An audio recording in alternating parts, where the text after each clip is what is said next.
tell me there's words that I can't say. All the stupid rules are fucking gay.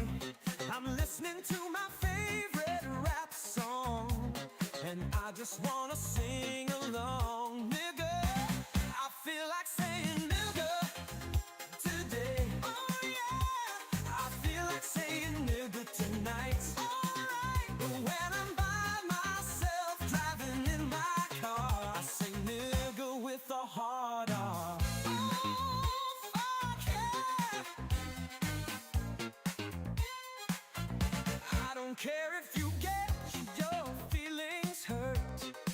Your reaction to the word is worse. I'm just trying to celebrate black art. Now please step away from my car, nigga. I feel like saying nigga today. Oh yeah, I feel like saying nigga tonight. Alright, but when I'm by myself driving in my car, I say nigga with a hard R. Oh, fuck yeah.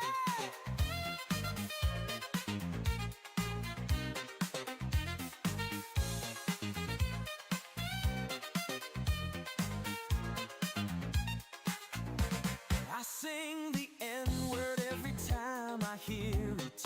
Don't blame me, I didn't write the lyrics. I'm not a hater, I just love rap songs.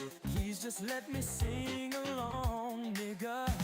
I feel like saying nigga today. Oh yeah, I feel like saying nigga tonight. Alright, but when I'm by myself driving in my car, I say nigga with a hard R. Oh, fuck yeah.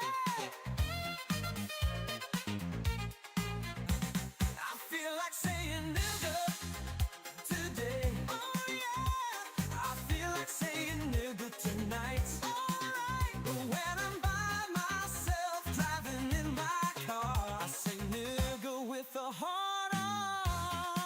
Oh fuck yeah, I feel like saying nigga today. Oh yeah, I feel like saying nigga tonight. Alright, but when I'm by myself driving in my car, I say nigga with a hard R.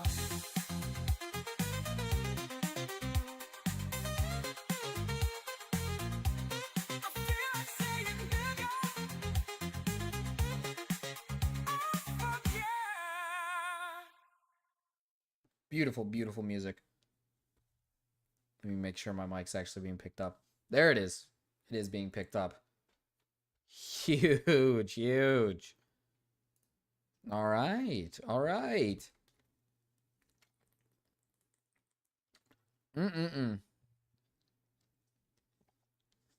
Need some water.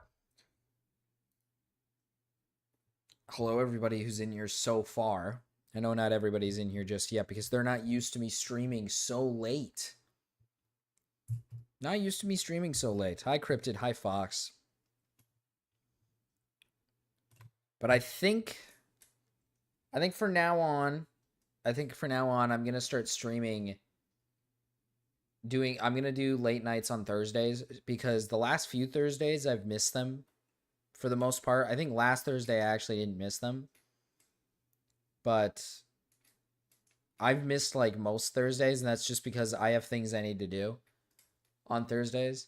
So I just never get a chance to get to it.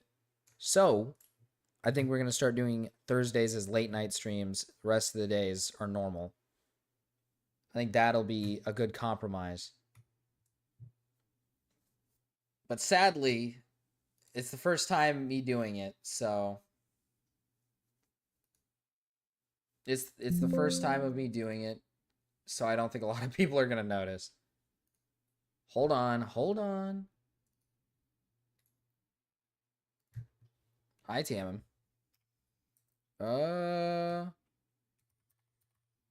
But for tonight, what we're going to cover the David video that I wanted to cover, just to see if it's good. And then I was sent this, the YMS crash out. So I want to kind of see that. And then we'll go over the tier list.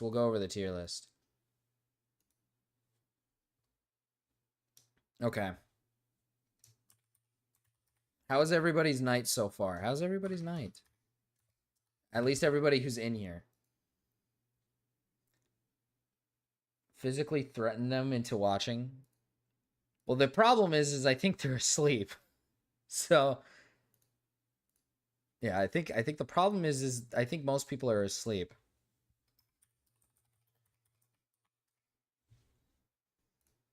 I think most people are probably in bed sleeping. Hello, little freak. Hi, Mara. I made air fried chicken tenders. That's pretty good, I guess. That's pretty good, I guess. That's pretty good, I guess. Just a reminder to Cryptid, by the way. Since you are a paying member, you do get a free horror movie suggestion. If you want to put that in the movies suggestion, you can put a free horror suggestion. That's part of the listing. Unless people donate enough to do it. Hi, Nox. Hi. What's up, Nox? What's wrong? What's going on? What's going on? Why are you upset, man? Why are you sighing? You disappointed in me? You disappointed in what the time? I have assignments I'm supposed to do in like 3 days. Oh, 3 days is easy. 3 days is easy. Fox, I think you actually... I think 7:35 a.m.? What are you in a different country? Jesus. Marcus Late Night. Hi, Tyrone. I've been looking for a good one. Hi, Fent. I found 3 and trying to decide which one would be best. You could do multiple. You don't have to do just one. I mean, well, you could do one free one. The rest you do have to do for 2. But I'm pretty sure, Fox, you're a paying member, so you could also do a free horror movie suggestion if you'd like.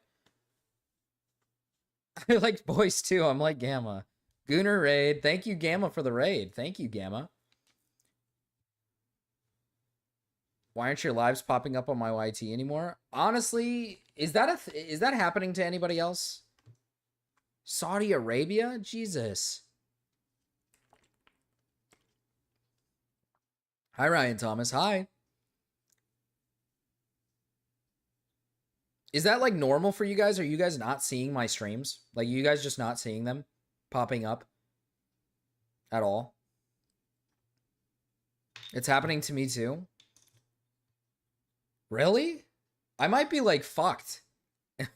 Am I like... I might be like actually fucked. I get the Discord notifications. I don't do YT notifications, so I don't know because I'm there. Yes, I do not get notifications for you anymore. Uh-oh. Uh-oh. Uh-oh. That might be bad. That might actually be bad. I could be getting like I could be like shadow banned maybe. I don't know. I don't think I'm shadow banned. That's impossible. Are you doing anything cool? Me? Oh, Raven. My work Wi-Fi be bad? I'm sorry, Mira. As for the tier list, I actually added a new one because this is my own additive movie. I'm going to add my own movie into the suggestions. I haven't seen it yet, but I bought a disc and I bought a movie and it's called the Banana Splits movie. It's a horror movie. Haven't watched it yet.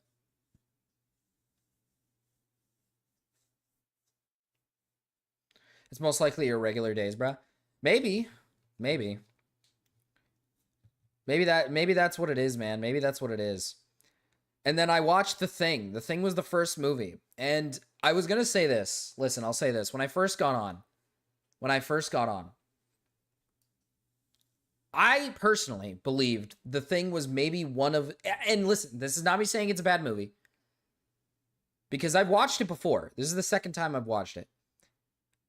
But I believe that The Thing might be one of the most overhyped movies. Like, it's a lot of people's favorite horror movie. And I love The Thing, but I don't think it's the best horror movie. After watching it a second time, though, I do genuinely like it more than I liked it watching the first time. I think I maybe missed something, or maybe I just wasn't paying enough attention. But it was a really good movie.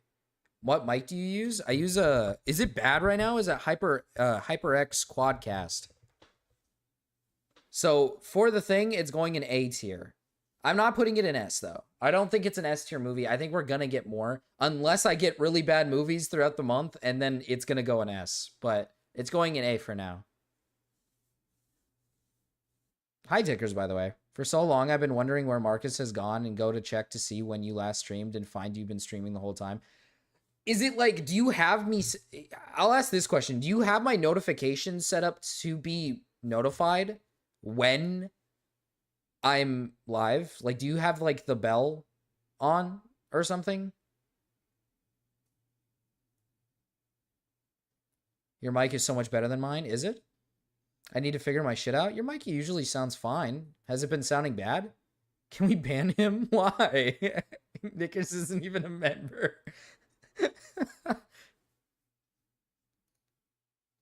So mean, man. What the hell, dude? It's not a members only stream. It's not a members only stream. Yes? Okay. So even though you have the bell on, it's still not notifying you. I don't know, man. It could be really bad. That could be bad. YouTube might not like me. YouTube might not like me. I haven't had any like monetization issues though. So I don't know. And it doesn't have the little live thing on your PFP unless I click on your profile. Really?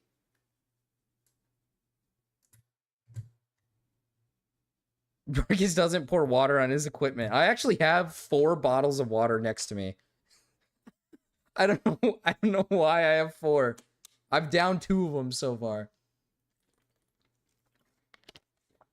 I might make the mistake tonight. YouTube just doesn't recommend you to me. Maybe it's your guys' fault. Maybe it's your guys' fault. Maybe you guys are watching different kinds of content. Maybe you guys are watching different kinds of content and it's fucking your shit up and it's not giving you me. I promise I'll go live more often. I promise I'll go live more. I'll go live more so that it'll put me on your recommended. That's what I'll do. But I think I said this before anybody got in. Thursdays are going to be late night streams because I don't have time in the day to stream on Thursdays. I do shit on Thursdays. So and now that football season's starting, I can't stream at like 5 or 4 because that's when football starts. So I'm gonna do late night streams after football on Thursdays, and then the other days are gonna be normal days or normal streams. Gama been watching Naked Yoga. We saw as recommended. Dude, I remember Naked Yoga. He's still on that shit? He's still watching Naked Yoga?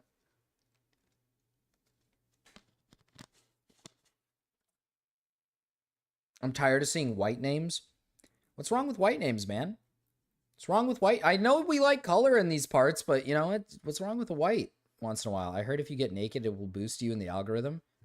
Maybe. I mean, I'm kind of already technically naked. My dog doesn't really have any clothes on other than the helmet, other than the melon, so. Other than that. I hate color, Marcus. You hate color. Okay. Lots of it, too. But for anybody who hasn't been here since the last stream, aka yesterday, the 1st of October, what we're doing, the reason why it says $2 scary movie in the middle, what we're doing for the month of October is every single day I will watch a horror movie that somebody has picked. Somebody in the community has picked. If you're a paid member, either $5 or $10, you get a free one. You could just suggest one and that'll work fine. But if you want to suggest another one, or if you aren't a paid member, it's $2 to suggest a horror movie. And then by the end of the month, we'll have a tier list made up of all the movies. And then it'll be like 31 movies because it's 31 days. Can I watch it with you? Well, maybe. There might be a few that I might get on. There might be a few that I get on my that I get on the cave or something. I'll get in the cave or the couch or something, and we'll watch the horror movie together. Hi, Dude Nugget. By the way, I didn't say hi to everybody. Hi, Dude Nugget. Hi, Raven. Hi, Nox. Hi, Mira. Hi, Cryptid. Hi, Tyrone. Hi, Ryan. Hi. I think I said hi to most of you guys, but hi, Fent. Hi, everybody. Hi. Marcus, I'm going to warn you now. Why are you warning me? Big Booty Latinas 3, not 1 or 2.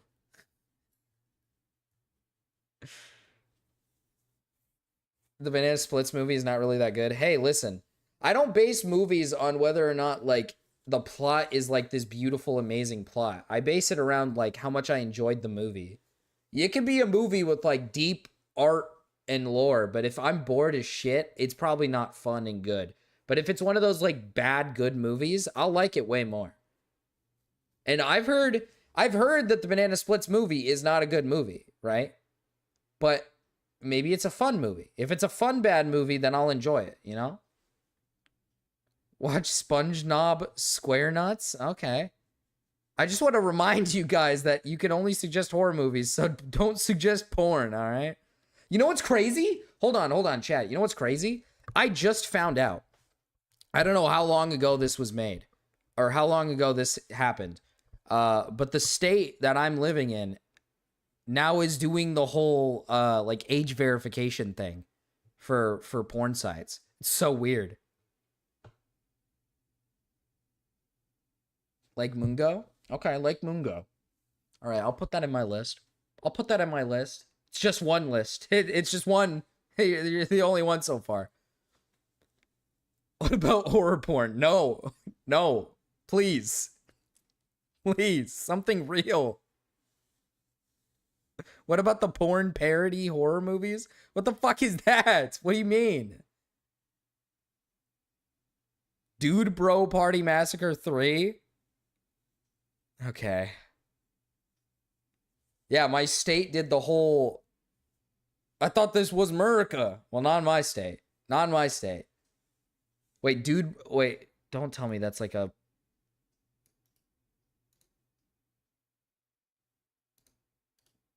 I'm scared to put this into my thing.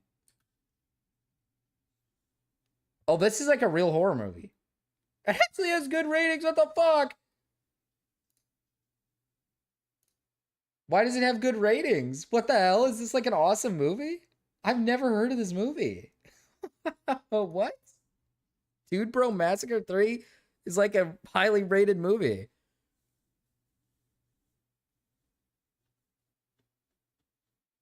No, we're not watching that, Nox. I'm not watching Indian gore videos. What the fuck? Like the Scary Movie porn parody Harry movie and it's chicks with big bushes. Jesus Christ. What the fuck is what is wrong with you guys? I just want normal horror movie suggestions. What the fuck? Why? Like Cool Cat or Sharknado? Oh, okay. Well, Sharknado, I don't know if I'd count Sharknado as a horror, but I did say specifically that if it's a thriller that has deaths in it, then it counts. So Sharknado should count. But I mean, obviously I'm not going to get scared in Sharknado, but it'll count because it's a thriller with like death. Mine was normal. Dude Bro Party is a good bad movie like those. Oh. Watch Tales from the Hood. Tales from the Hood. Tales from the Hood. I hope you guys understand that. I've made it clear. Oh, Tales from the Hood. I know this movie. I actually know this movie. I know this movie. It's like is it an anthology? Leprechaun in the Hood? That's a good one. Isn't it like an anthology or something? I hope you guys understand that when you guys keep saying all these movie suggestions, it's either a $2 or you have to be a $5 to $10 member. Like, brother. Lord of the Cock Rings. If you're 5, it's a scary movie if you're 5, so maybe you get spooked. She's not my girlfriend. 2, she's not 5. So you're already wrong on two bits there. She's an adult woman, and she's also my wife. At 97% on Rotten Tomatoes, I think you'll like it if you like mockumentary style movies. The end makes it near masterpiece for me. It's a hidden gem. I've heard a lot of great things about Lake Mungo, or Mungo. I don't know how it's said. I've heard a lot of great things about it. I've never watched it. I've always wanted to watch it, but I never got into it. But I know it is a highly liked movie by a lot of people. So it should be a fun one. Killer Clowns from Outer Space. Hey, that's a good one right there.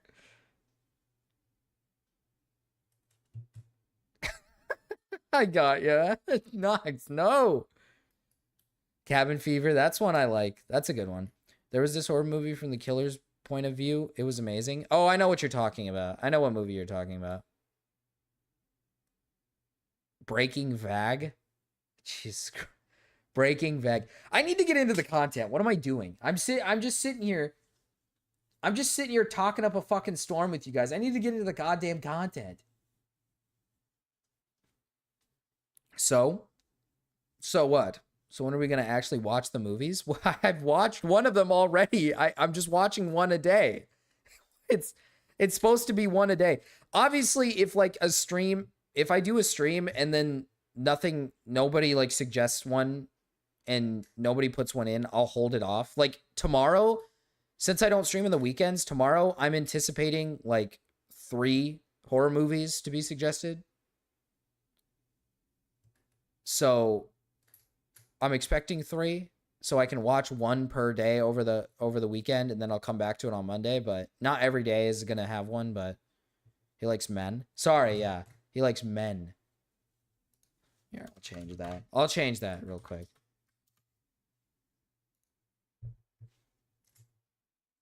What the fuck are we doing here? What do you mean? Should be streaming weekends too? No. Definitely not doing that. Where's the content, Marcus? It's right here. It's right in front of your face. In a Violent Nature. That's what the movie's called. Yeah, In a Violent Nature. I know what you're talking about. All right. I'm going to watch... I wanted to watch the David Files from Turkey Tom. I wanted to see if this video was even good at all. Maybe he goes over some stuff that I haven't heard yet. Maybe he does a good job talking about it. And then I also want to go over the YMS crash out. And then we'll see how long it takes me to get over these videos tonight. I eat Marcus's for breakfast. That's liking men. You say you don't like men, but you're saying you eat Marcus's for breakfast. Marcus is man.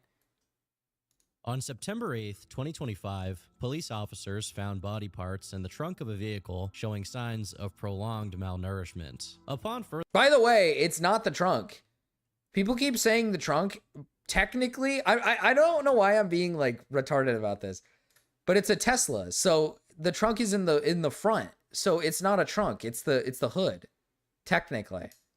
Further investigation, they discovered these were the remains of a teenage girl that had been missing for 17 months, and that the car belonged to indie artist David, who had over 30 million listeners and songs with almost 250 million views on YouTube. An already dark and tragic incident became even darker, as people online slowly unraveled 4 years of David foreshadowing this would happen through his music, which he was performing the same day the body was found. This is one of the most downright evil stories I've ever covered. So it's the frunk. Yeah, you're right. your guys are right. And where does the engine go? It goes in the back. It's in the back of the car. It's so weird. Is advised. Teslas have true trunks? They do? I didn't know that, honestly. This Dave guy is so evil. Dave. Dave is crazy. All the way back in 2018, 13-year-old David Anthony Burke was a homeschooled kid with not just a normal family, but an unusually well-to-do family unit. His parents were still together, had a strong religious background, and were well off financially, as his dad was a regional litigation support project manager for a global firm with 75 offices and a staff of over 1,500 attorneys. Browsing his LinkedIn briefly shows you just how many huge law firms he dealt with and how much experience he had. dad. By all means, the Burke dad family is was successful. well supported and had everything they needed. However, David had mostly unsupervised access to the internet, and they simply had no idea the kinds of things he would expose himself to. But we'll get to that later. To their knowledge, and likewise to the public's knowledge, David's teenage years had him either studying or playing Fortnite and making edits and montages of it. And then But becoming due to the epic prominent gamer, role yeah. music plays and Fortnite edits, he found his content getting frequently copyright striked. Over the course of 3 years where he struggled with this problem, he decided to take his interest in artists like XXXTentacion and Tyler the Creator to try his hand at making his own music to avoid copyright. This culminated in the release of his first song on YouTube, Runaway, which was released This in guy is December legitimately 2020. evil. Well, who, David? Dude, I said this when I talked about this originally. When learning about the David situation is so crazy because David's a prime example of like why you shouldn't form such a massive connection to like online people, because you have no clue what these people are like outside of the internet. Because like I feel like most people were under the assumption that like David was like a chill guy, like a cool chill guy, and they really loved his music, and he's like, oh, he's awesome, I love David, he seems like a chill guy. And then, you know, you learn about now this happens, and then you're like, damn. From the get-go, I the themes in need his you music to are run. very clear. Dude, and wait. Now that David's out of the picture, Cameron can come in. David is an example of why you shouldn't date minors. I don't think you need an example for that, but, you know, I guess you're kind of right. Cameron can take his place, dude. and repetitive. The speaker in the song is trying to get someone they love to come live with them, feeling sad when they feel their feelings are not reciprocated, fearing that their partner is running away, and lastly, having these feelings boil over into aggression and a jealous anger. In a song from February 2022, he says, "I look into your eyes and I can see right through your lies. I think we both know who dies here. You can't leave the past behind. You're the only one that lies here." In another song from just 1 month later, he has the phrase, "Save your tears 7 years" in the chorus. And I think at this point it's necessary to introduce you to David's alleged victim for legal purposes. Celeste Rivas Hernandez, born on September 7th, Makes sense since 2010, Cameron is just meaning like an early- David. Okay, well, that's a little far. I don't think Cameron's gonna kill a girl. I'll be honest. I don't think Cameron is gonna kill a female, a little like a 13-year-old girl. I don't think he's gonna do that. First off, I don't think Cameron's little wimpy little arms could do it, man. I'm gonna be honest, all right? Not to be rude to Cameron, but I just don't think he's got the strength to do it. I don't think he's got the strength to do it. Hi, Snails. He's gonna kill 2? Maybe Cameron could go on a twofer. Maybe he could be like David 2.0 and go for 2. Maybe. Early 2022, she'd have been 11, 7 years away from being 18. Meanwhile, David would be 17. While no one had any reason to suspect anything at the time, the contents of his music only became more concerning. Over his next 2 songs that are almost follow-ups to one another, the narrative David is describing goes from just needing a friend to a song called More Than Just Friends, where he says, "I told you keep it 10, or you'll end up dead." Pieces put together like a puzzle. Over the next 8 songs, this narrative is mostly maintained, with David talking about being sent into jealous frenzies. Saw you with someone when you told me you were alone. 150 messages I sent right to your phone. And you don't ever answer because you know your cover's blown. God, And fuck. obsessively sending whoever Fuck, he's so good at it. He's so good at it, but he's such a bad person. God, fuck, he's so good. He's so good, but he's terrible. He's such a bad guy. Fuck. Cameron will kill younger victims because they're easier targets with smaller next to... Oh my god. Jesus Christ. Hi, Snails, by the way. I didn't even see you there. I responded to your message. Didn't even realize it was you. Raven, I'm not going to play Run Right Back to Me. I can't believe that is on fucking... I didn't know it was on Spotify, to be honest. That's, like, awesome. Dude, okay, there was one thing I saw. I peeked into a Rouse stream during this video, and he was kind of... I had one thing that I thought was interesting from Rao's point of view is he thought it was weird that people were like analyzing David's lyrics like to an extreme degree and being like, "Oh my god, what the fuck? It's been right in front of us this whole time." And I kind of agree with Mrao, but I think the reason why people are like sifting through the lyrics and kind of looking over the lyrics is because not because it's like, oh, the lyrics are like a sign that he's like been planning it. I don't think that's like what it is. I think it's more just like his mentality. Like it kind of shows like where his mentality, like where his mental, where his mentality was at, like where he was at mentally. Because like when you look at a lot of his lyrics and a lot of his older songs, it's like, man, this guy's not in the right headspace. When we see that he like let's be real here. He may have not killed the girl, but most likely he did. It seems very likely that he did do it.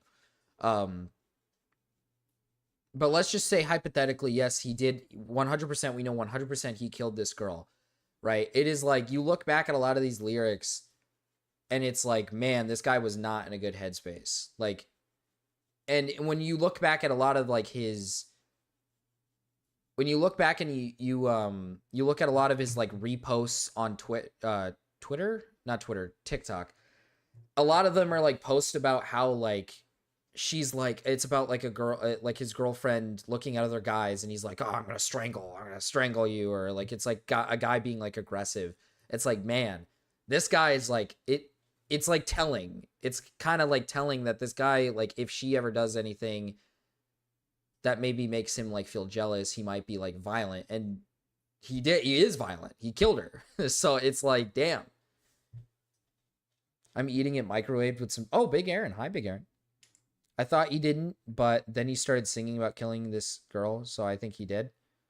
He did not. Okay, Knox, you have to understand the song about the whole like I killed you. How the song go again? I don't know. That was 3 years ago, Knox. He killed this girl like recently. So like the idea that the song is like him planning out the murder is retarded. He didn't plan the murder out through a song. That's not what he did. But I think the song in itself is telling of his mentality. Like usually when you hear a singer sing about like killing somebody, it's just like it's a song about killing somebody. They don't actually have thoughts of killing somebody. I think David probably had like violent tendencies in his head and he was just speaking out like his actual feelings. Right? Cuz usually people just sing about like random shit and just, you know, sing it out loud. I think David was just straight up singing his feelings. I think he was just straight up singing what he felt. And I think he was like probably mentally in a headspace where you would probably like be willing to harm somebody. I would not do what David did. Romantic homicide, yeah. What about the song named after her name? I think that was made for her. In the back of my mind, you died. Yeah, that song. Is there a song that he made named after her? That was probably named after her because he was dating her and he probably made a song for her, which is weird. But that one is just straight up. He just made a song for her because he's, you know, he's dating her, which is weird because she's a minor, like 13. So yeah, that was just wrong. He knew this girl since she was 10 years old. Yeah, so I think it's 11. But I don't think the songs are like him planning out the murder, but I think the songs are more so like I think it's important to point out the lyrics in his songs because it shows his mental state. I think that's why a lot of people are hyper focused on his songs because his songs are mostly romantic songs. And a lot of the time when you look at the lyrics, a lot of it is like jealousy related. Like it's like songs about how he's like, he'll get easily jealous or something. And I think that's kind of telling of like who he was, like who he actually was.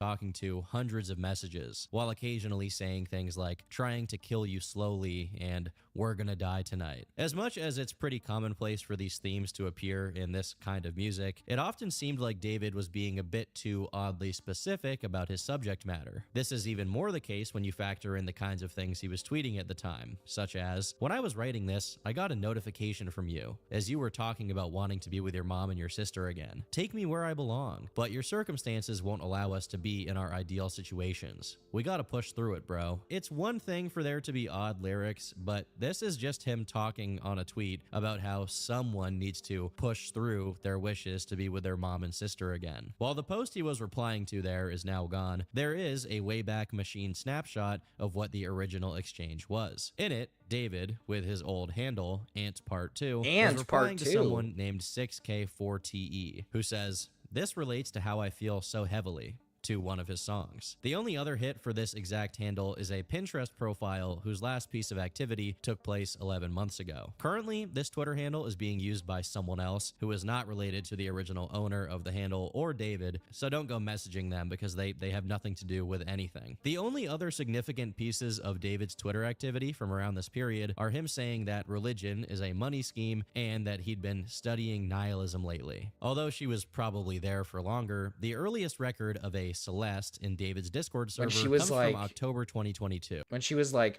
10 actually is possible then. She was 14, so she'd be 14 right now. So the latest is October 23rd. She was 11 at this time. But there's a possibility that she was 10 when he met her. Very possible. David, more like David, right, Marcus? Yeah, you're right. You're right, man. Can I make a song about can I kill you? Can make a song about you're weird, Raven. I don't know what the fuck you're saying, man. What the fuck is wrong with you, dude? What the fuck? Whatever, dude. I've already theorized this in my brain, all right? I have a theory about what went wrong, all right? I don't think David planned her murder, okay? I think David was like obsessed with her. I think he wanted to be with her for like forever. But I think like either Celeste, I said this before, but I think either Celeste was like done with the relationship and like wanted out. And in a panicking situation where David was worried probably about like, uh-oh, she's leaving me and people could find out that I dated a minor, which would ruin my career. And then at the same time also being probably like obsessed with her to the point where it's like, I don't want her to leave me. What the fuck? He decided to like kill her because like if I can't have her, nobody else can, kind of thing. I think that's kind of what happened. I think that's what happened. That's just my theory. I think in like a random moment he decided to just like kill her. Because the reason I say this is because it doesn't feel planned. Because stuffing her in the trunk of your Tesla is a dumb idea. It is a terrible idea. And if this was some planned murder, I don't think David is like that stupid. Okay, I'm gonna be brutally honest. You could easily dump her body in like some other place, out in the ocean somewhere, out in the fucking in a ditch somewhere. God, fuck, dig a grave. I don't know. Like ditching her in a car that you're eventually going to leave sitting to get towed seems a bit silly. Seems a tad bit silly. I don't think he planned the murder. I think this is a very like last minute, like he decided to kill her because of a last minute thing where she probably wanted to end the relationship. Because again, I would understand if dumping her in the car made sense, kinda, but the car got towed. He left it sit somewhere with a body in it. That's retarded. It's a power move. True. In the frunk. True. Sorry, frunk. I think she got too old for him.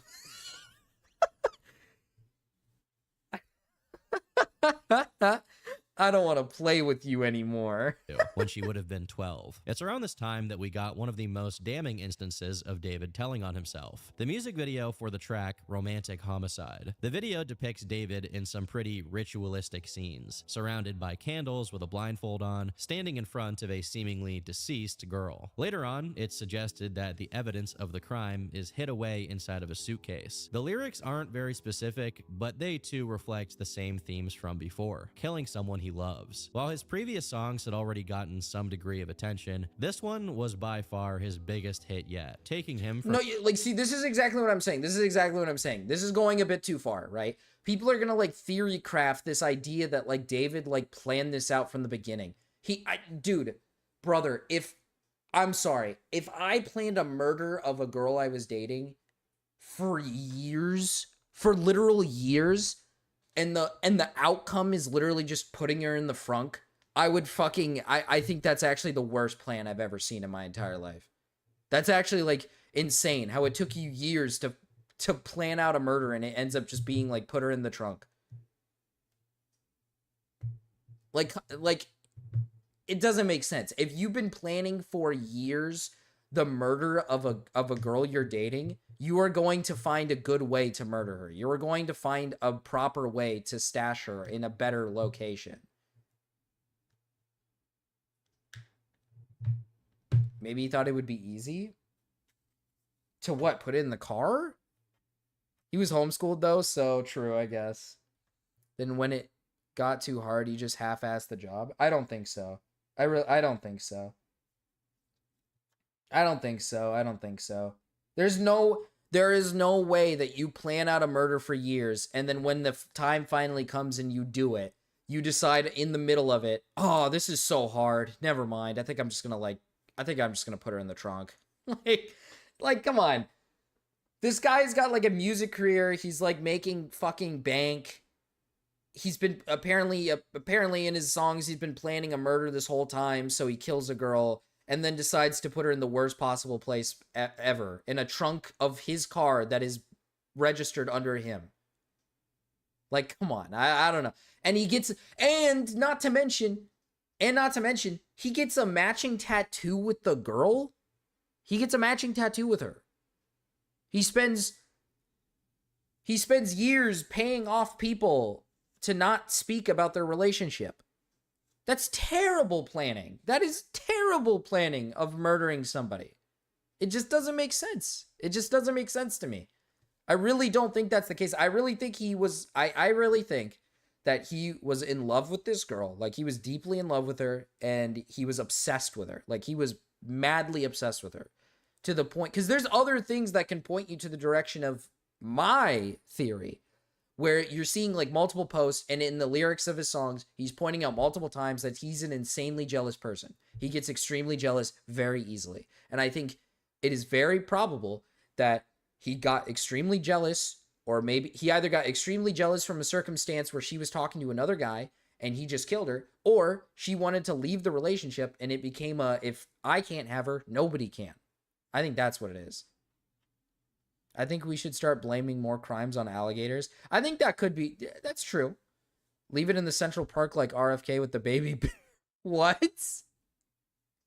But Marcus, he's black. That makes sense. From being an obscure indie artist to being in the same moving a body is really, really hard, Marcus. I understand moving a body is really hard, but, like, you wouldn't plan this out for years just to half-ass the ending. Like, I'm sorry. Like, you wouldn't plan this for years just to half-ass the ending. Like, if he can get into the trunk, you could take the trunk, right? You could take the car and with the body in it, believe it or not, and you could drive it out to a forest.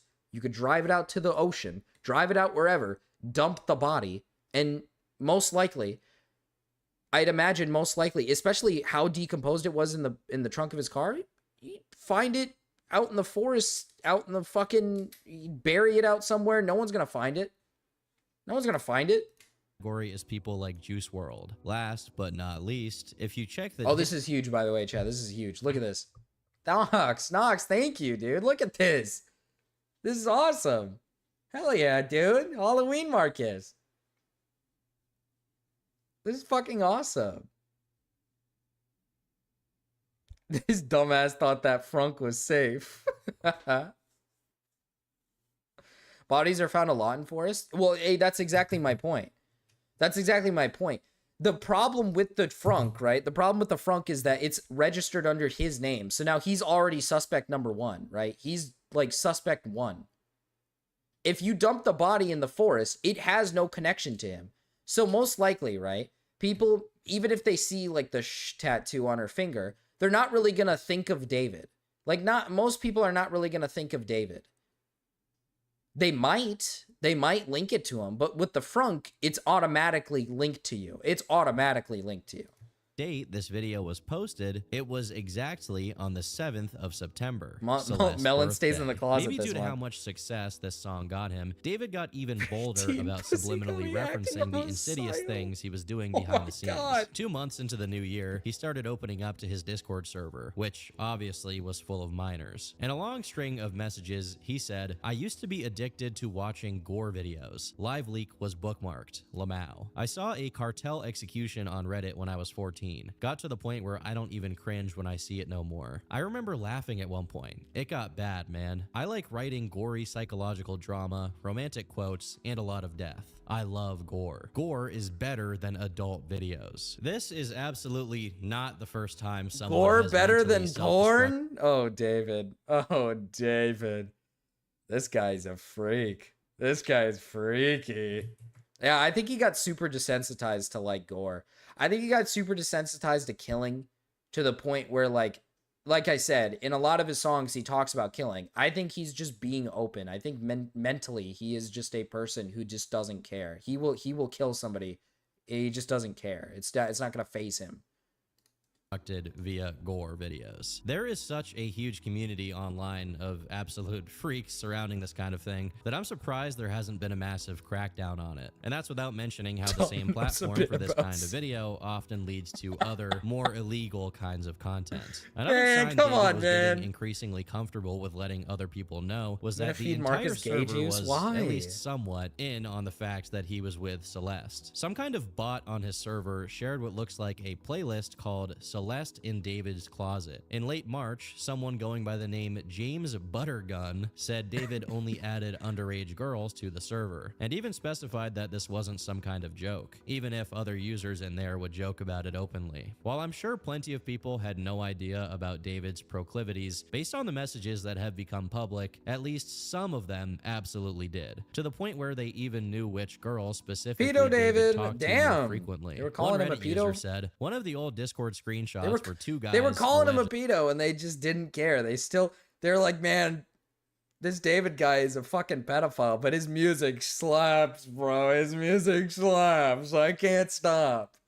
I gotta listen. I gotta listen. That's him. That's fucking him. Chatting, and that's his fans. His fans are like, "Oh, fuck, dude. I'm listening to a pedophile sing, but I don't fucking care." Yeah, to be fair, his music is good. Like, see, here's the thing. David's music is good. I like his music a lot. It's really hard. Like, it's weird because I know a lot of people say separate the art from the artist, but this is a circumstance where it's like, man, listening to a David song feels wrong because his music is like about, some of the songs are straight up feel like they're about Celeste, and then also like Romantic Homicide feels weird to listen to. Okay, it's sang by a guy who killed his fucking minor girlfriend.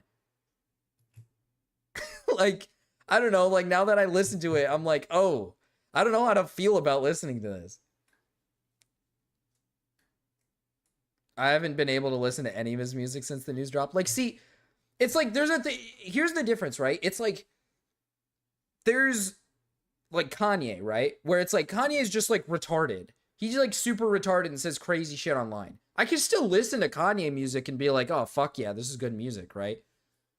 But it's different with David. Like, it's different with David. It's like, I liked his songs, but now it's like when I listen to it, it's like, man, it feels like there's a deeper meaning here. So I don't know how to listen to it. It's like sad boy music. It is kind of sad boy music, I guess. It's not my like go-to music, but I enjoy it. I enjoy it. I think it sounds good. That David wouldn't add them back, but he followed his underage girl fans immediately. One of them made a teenage catfish girl account, and David immediately followed his catfish account back. But his self-tells notoriously don't limit themselves to his Discord messages. A music video from November 2022 featured a girl that looked similar to Celeste. Another one from February 2023 depicted him playing the part of a dead body, specifically wearing clothes to make him appear smaller than he actually was. Even with this situation, I feel like the Cowboys could benefit with signing David to their defense. True. He's a killer. He's a killer, dude. He's a goddamn killer. You need a killer on defense. That's what you guys need. I listen to NHH any day. And getting placed into the back of a car. On April 3rd, he released a promotional video that opened with these words. You see, when a human being is drained of all of its blood, it becomes pale, lifeless, just as the rose, visually appealing, only good to observe and admire. But the moment you go to pick it up, you get stabbed. He released 2 other projects this year, and again, we can find various allusions to his secret, having to defend his quote-unquote love from people who questioned it, being obsessive and even self-destructive, references to roses and shovels, describing himself as the devil, and becoming aggressive when his partner tries to leave. While most of the music videos are innocuous, the girls in them always look like Celeste, although one of them stands out as the most disturbing of all. On the 7th of September, Celeste's birthday, the anime video for a song called Rehab was released, wherein the female character gets butchered, literally cut into pieces by David's character. Coincidentally, around the same time this video came out, David makes a song called... Wait, what? Okay, I don't know, man. This theory that he might have been planning it might be true. I'm sorry, but if he's doing if he's doing it this obviously,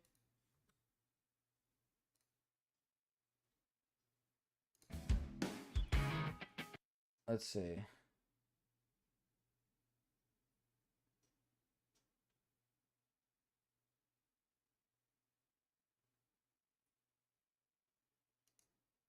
Yeah, he does. He just there's the part. There it is. Damn.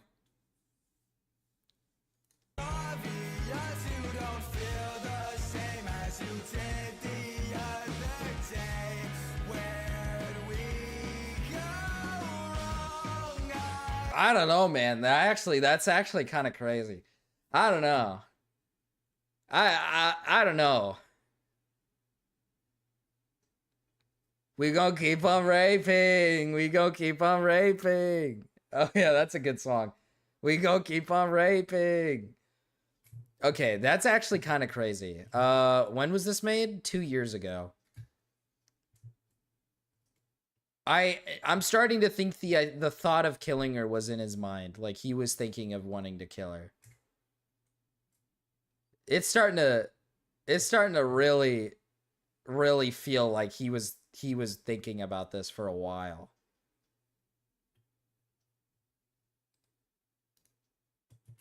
Damn. I just don't know if he planned the actual murder though. That's what I don't know. If it was an actual planned thing or if he just did it at a random time. Celeste that, although he'd never released it, ended up leaking. In it, there are Play lyrics Young about Thug. Celeste only opening up. Why you when want me to she's play high Young Thug, and having man? his name tattooed on her chest. Up until this point, there wait, were only you want me to play- illusions, and this was the first time Hold he on. outright said her name in a song. Even if he didn't release it, it leaked anyway. And more, it seemed like David was getting something out of teasing his followers with his illegal activities. In the same month, David did a stream with Celeste visibly in the background, and when people asked who she was, he only replied with, "You are a fed. This person who asked about her, a Discord user called Lamp, was then threatened by David, who said, "Wallahi, he's finished. I know what he leaked already. We're literally preparing to sue him, Lamau. Lamp is about to owe $30,000. Legal team going bonkers right now." How confident can a guy be that he's threatening to get legal with someone as they literally have a picture of him with a 13-year-old girl? To make matters worse, for the whole year of 2023, he was actively looking for other minors to do the same thing. Huzzah! Yeah, can we ban Gama? Why are we banning snails, man? What the hell? It was in the back of his mind. It was. Aaron, don't bully Snails. She has it hard enough. True. Snails, I want you to understand something. Zach is gone, so his harassment of you will not continue. All right? I'll ban Gama with love. Let's fill Gama up with love. Thing to, as he had been caught DMing girls well under the age of 18. In January 2024, he made a post on TikTok with a bunch of Hello Kitty gear, and when someone commented asking David to adopt them, David replied, tagging an account that was clearly an alt, saying, "Should we?" This account had little to no activity, but was listed as having Celeste's birthday, meaning it possibly belonged to her. But besides this post, David was less explicit about his criminal involvement with Celeste in his music, but that doesn't mean the situation was getting any better. Quite the opposite, actually. In mid-February 2024, a Facebook user by the name of Dora Hernandez made a post which read, "Celeste Hernandez is my niece. She's missing this morning and didn't He get to her speaks classes Spanish. He in Lake understands what Elsinore, that means? California. She is 13 years old. If anyone has seen her, please contact me or her parents, Mercedes Martinez, or call the police." Immediately after, I'm fucking stupid. No, I'm dumb. It literally says it right here. Oh, no. No. Dude. I am so dumb. If Green is here, he'll also harass me. Why does Green hate you?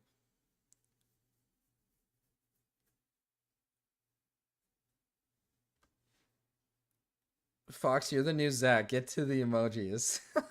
I miss Zach. I miss Zach too, but he's doing his own thing, man. He's out in the world, you know? He's out in the world and he's changing. He does the AI shit at me. Green does the Zach stuff? Really? Hi, Rico, man. Morning. in Lake Elsinore, California. She is 13 years old. If anyone has seen her, please contact me or her parents, Mercedes Martinez, or call the police. Immediately after, Celeste's mother, Mercedes, also made a post asking for help, and the efforts to locate her waged on for the next few days, coming from multiple family members and acquaintances of her. However, about 5 days later, Mercedes made a currently unavailable post that was replied to by the rest of the family, with things like, "Thank God our Zach just has like IRL stuff to do, I believe. He never like specified what, but I'm assuming he's just probably doing like adult stuff now, you know? He's probably just like, I'm assuming Zach probably got like a job. I'm gonna be honest. Zach just like got his job and works like full time and just like grinds. I think that's just what he does. I'm gonna be honest. I'm assuming that's just what he does. I saw Zach shooting up vent behind a dumpster on Broadway. Correct, Marcus. Yeah, I assumed he just got a full-time job and he's just grinding, making money. That's just what I assume. Prayers have been answered. And in another exchange, a redacted person said she came home last night, which leads me to think that she was found around the 20th of February. Right around the same time, David was posting more frequently about some Hello Kitty girl, which absolutely meant he was talking about Celeste, as she was known to like Sanrio merch. In a confusing turn of events, within 2 months, Celeste was once again announced.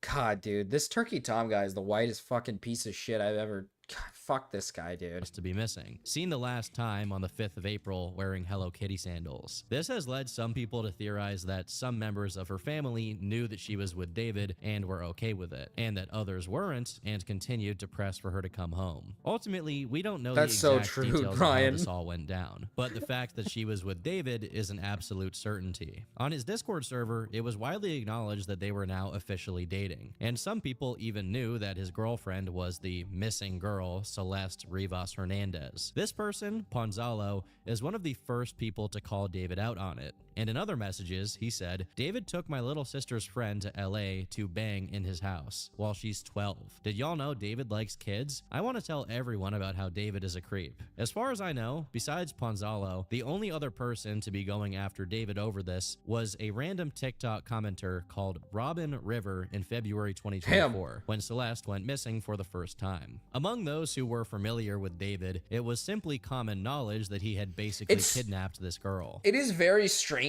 to me that this whole time, like, it was kind of known if you were like a David fan and you were like in the community. Like, if you were in his community, you kind of had an idea of what was going on. If you like paid attention, if you like paid close attention, you kind of knew. So it's not like this thing was like quiet. It's like this was kind of known, but it just went under the radar to like the average person. So it's kind of weird. Which is kind of sad, because this Celeste girl could have easily have been saved. It's why I've said before that I think it is genuinely insane that no one. I'm not trying to be like a dick to the parents, right? Because I don't know the full context of the story or anything, but I just feel it is insane to me that you lose your daughter and she's hanging with like a famous guy where she's taking like pictures with him.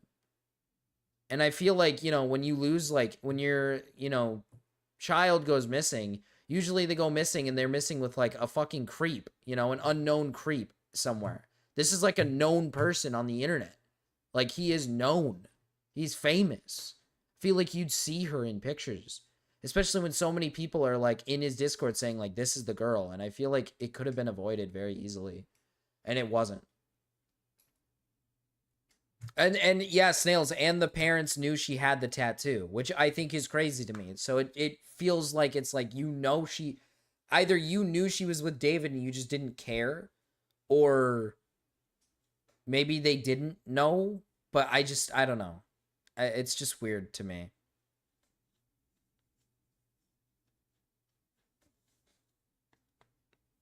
Shake. Snails, die. Ban R4VN for 10 minutes. Ban Raven for 10 minutes. All right. All right. By the way, Ryan, you do get a movie suggestion. If you want to give a movie suggestion, go ahead.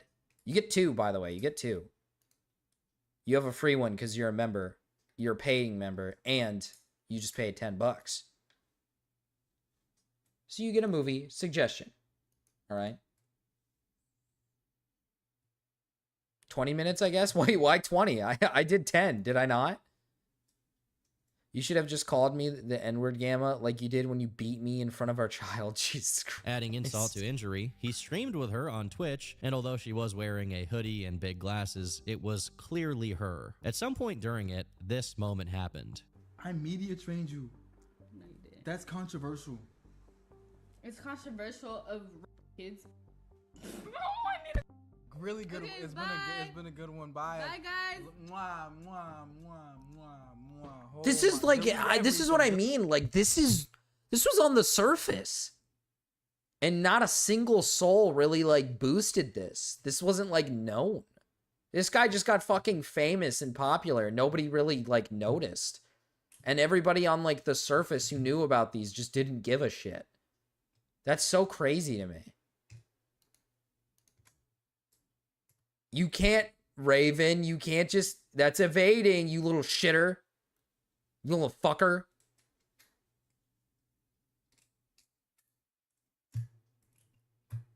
Oh, Nox, it doesn't add the time. If we both do 10, it'll do 10. Delete everything. Everything goes. Everything goes. Everything. He was basically flaunting one of the most egregious crimes imaginable for hundreds of people to see, all while being world famous. In TikTok posts and Instagram stories, he hints at basically paying her to stay with him. Around April 2024, when 9,000 she is was reported crazy. missing for the second time, an unreleased song called Drink and Drive was made, containing lyrics such as, "Are you still under the 9,000 to stay with him? Fuck. I need me a desperate black man. Oh man. I need that. Oh. He's switching to another alt, I bet. Probably. He's got like 5.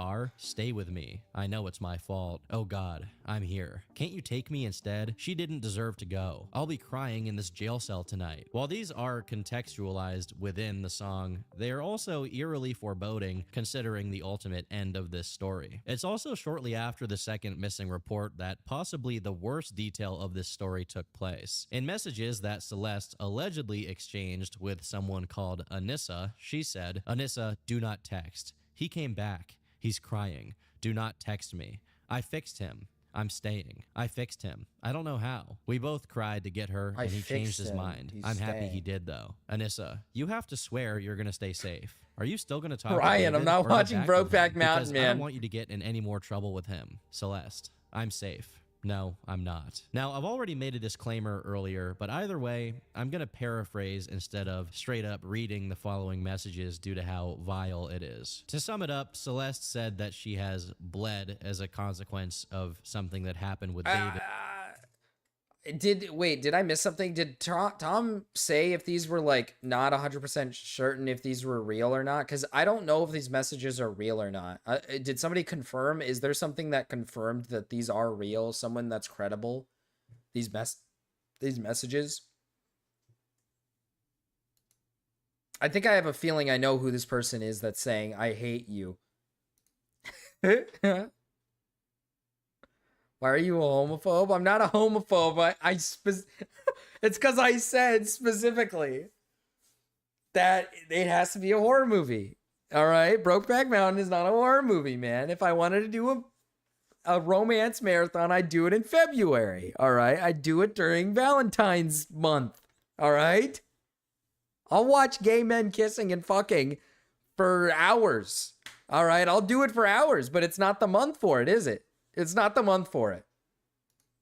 And just a couple of messages later says that she was also pressured into being with someone else by the name of Gus. Almost equally concerning is that Gus. David began saying in interviews that once he put together enough money, he planned to move to some remote island completely off the grid. Specifically, he noted he'd do this in about 4 years, which is when Celeste would be turning 18. Whatever his ultimate plans for her were at this time, they were clearly Oh man, I'm starting to really shift to thinking he really did plan this. I think maybe he thought he could get away with it for a long enough time that he could just save up a bunch of money and then just go live in some remote place so he could just get away with it. Damn. I don't know, man. June is our month. Oh, true, June. Yeah, sorry. I'll watch gay movies in June. Is that so, Marcus? That'll get you and the missus in the mood, eh? Brokeback Mountain. No, okay. I don't even like romance movies. I'm not a romance movie guy. Developing in scale. His dedication to this secret objective of his was to the point Put it up? that, Okay. according to Instagram user Chandler OTD, David had begun paying people off to keep their mouths shut about him How about being that? with a minor. And there's even a picture of what appears to be him Fuck, doing I can't move in it some back. parking lot. I can't move it Someone back. else on Reddit by the name of Alpha Tango Cheesecake Fuck. made similar claims, saying, "This guy is a creep from what I've heard. My sister, who is now in 9th grade, told me that he was dating an 8th grader and she There would you go go. on trips with him to LA. They're all in 9th grade now, and it turns out Celeste's friends knew and he would pay them to keep their mouths shut. Celeste has been missing for over a month now. The fact that Joel is watching an ad for every alt he switches to makes me happy.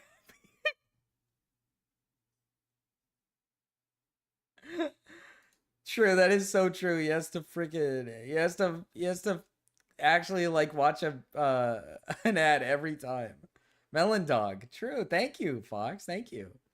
And no one knows her whereabouts. Definitely something strange going on. Despite how many times he professed his love for her, the tune slowly started to change after she went missing, presumably to go live with him. In June, he made a post captioned, "Me after hearing about her past with other boys, I'm jealous and disgusted by her actions," with the background image being Patrick Bateman holding a nail gun. See, this is the stuff that makes me believe it wasn't like a planned murder.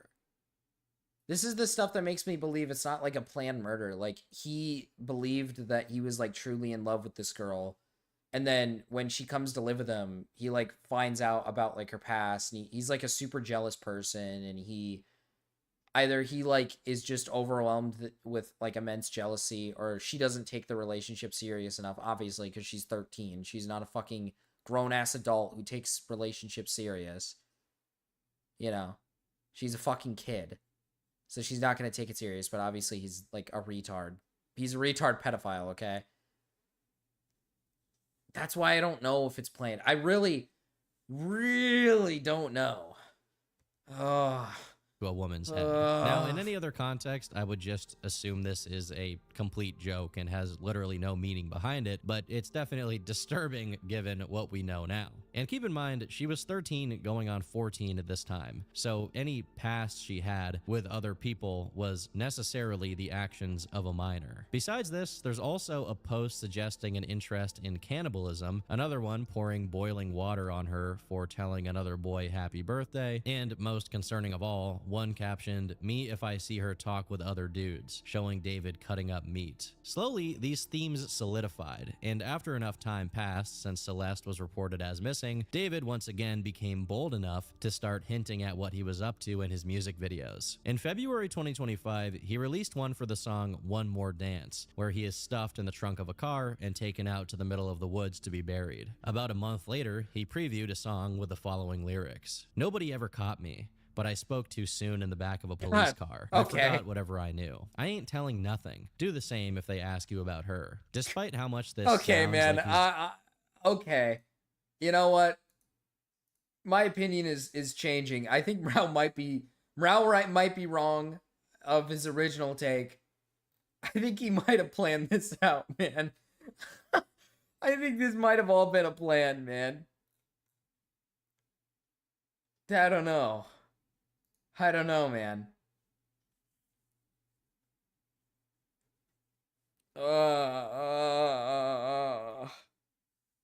A whole song and music video about putting somebody in a car and then dumping them in the forest.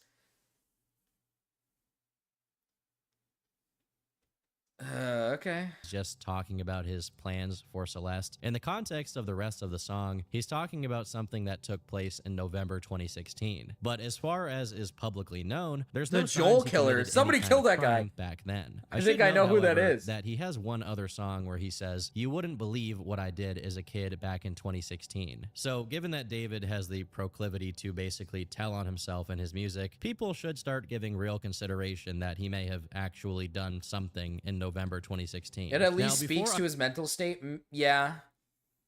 I don't know. I just don't. Again, I just can't tell whether or not this was like planned. Obviously, trying to deduce that it was planned through like songs is a bit silly, because obviously, like, just because he sang about it doesn't mean he actually like planned it through songs. But he could have. It's a very possible thing that he has been singing about his like fucked up thoughts and about his plans for years, and then he goes through with it and does it. But I just don't think it's that way. I really still don't think he planned this. I think he's just singing about like what he's feeling, not not inherently about like what he's gonna do. I fully get into all of the allusions David made to his eventual crime I'm a new through guy, his music, trust me. I'd Oh, like to give okay, Joel attention to an Killer. interview he gave in Interesting late that you're the April, Joel where he said killer this. and you're new. Yeah, man. Romantic as homicide Joel has been was just killed. like I wanted to feel what the other kids were feeling. Like everybody I knew, well, in middle school that I didn't talk to anymore, everybody had relationships. I didn't have a relationship. I wanted to do that. I wanted to be involved in this or have a heartbreak for myself. So I kind of just like made up these scenarios of myself getting heartbroken and being in love and stuff like that. And I would write songs about things that never happened. Given he was born in 2005, 2016 is right when he'd be middle school aged, exactly 11 years old. I think this is relevant not just because he's made multiple references to having done something in 2016, but also because whatever this something may have been, it's a significant part of why he later on went after Celeste, also when she was 11. Now, to cover his music, there are more suggestions that Celeste was now refusing to say she loved him, and some of the lyrics became quite ominous, such as, "He might have you, but I've got your ghost, and we both know that's the real you, and God knows it's true. I love you the most, but we both know what I have to do. Eyes looking right through me. Why can't I hear your heartbeat? Dance with me under the moon above. Let us keep this perfect How memory." old is this guy right now? David? He's so when he met her,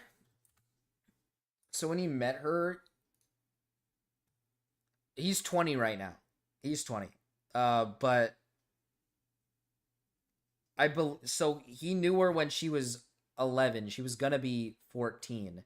The latest we know is that she was 11 when he met her, or he at least knew her. I think 10 is possible. But if that's the case, that would have been 4 years. He would have been 16, 17. So he knew her when he was like, it doesn't mean anything. Just because he was minor himself doesn't mean shit. That's a massive, crazy gap where you're like, how are you, you know what I mean? How do you meet someone of this age at the age you're at, right? Like, so he might have been either she was 10 and 16 or 10 and 17. So that's what we know. But he's 20 right now.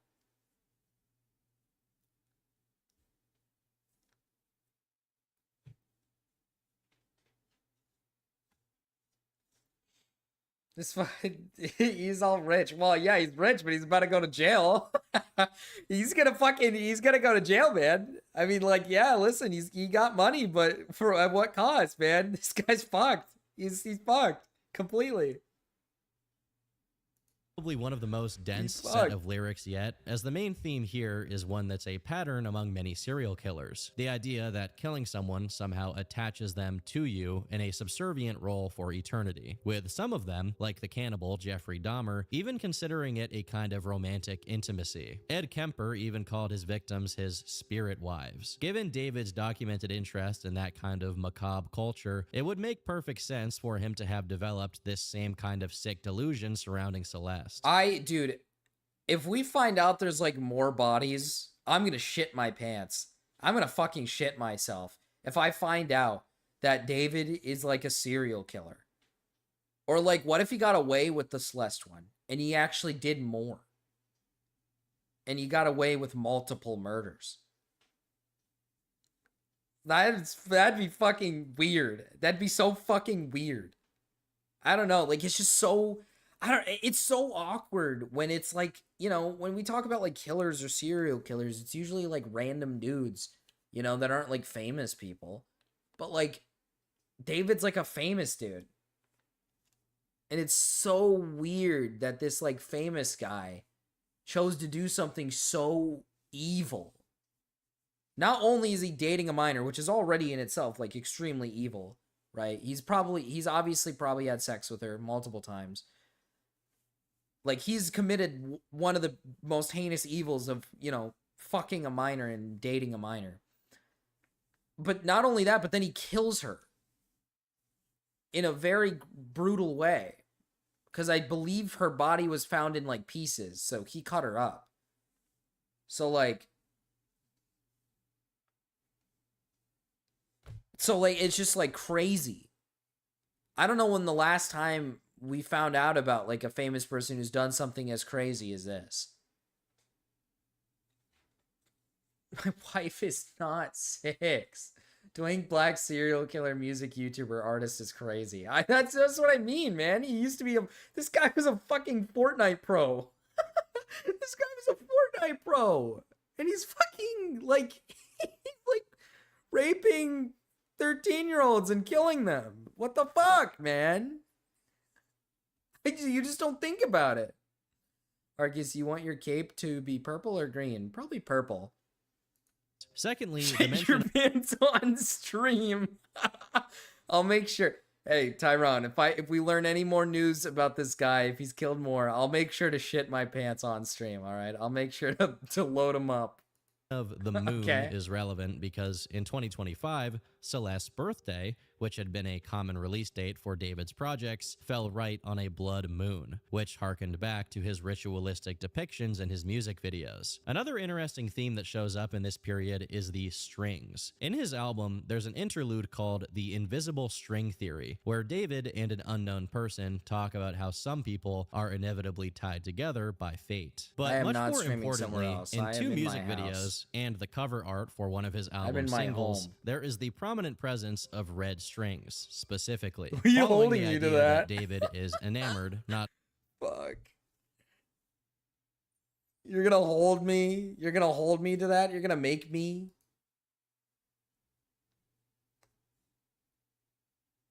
You're gonna make me fucking... You're gonna make me fucking shit myself. It's very mentally hard to dismember a body. The fact that he was able to go on like nothing happened speaks to something. Yeah, see, that's what I mean, man. Like, it's just like... I don't know. It's just weird. I know there's like rappers who have killed other dudes, but like there's a part of me that goes like... There's a part of me that says like, well, they're like fucking... this is gonna sound crazy, but like there's a part of me that like is like they grew up in a fucking area where like they saw killings and people dying like all the time through gang violence, and most of the deaths that rappers commit are through like gang violence.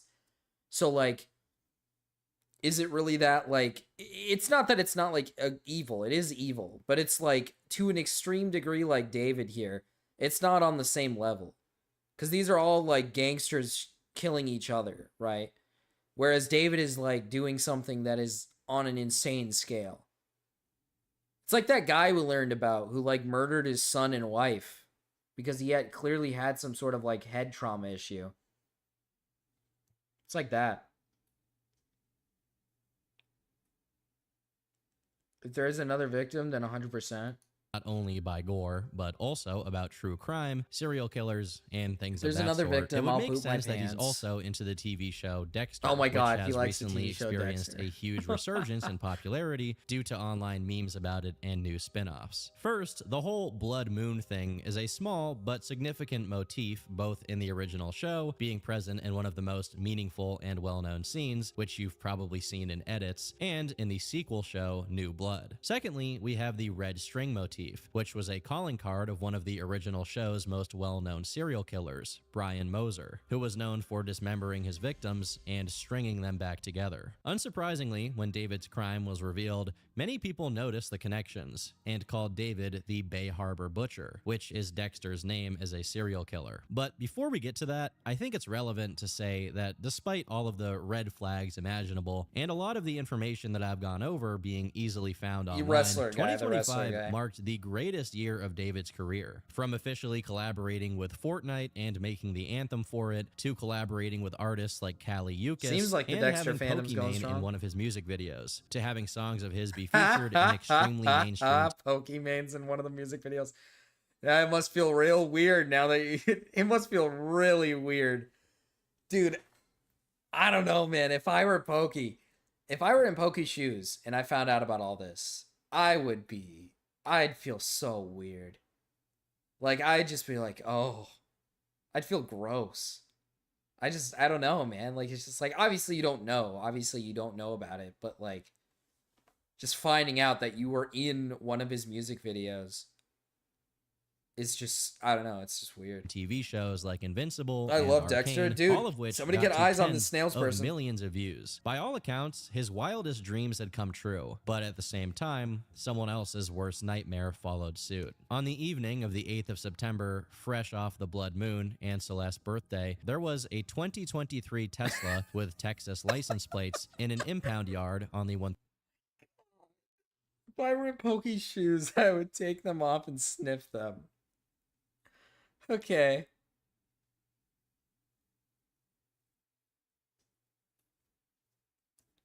Okay. Stand ready for my arrival, worm, he says to the 14-year-old Mexican girl in his basement.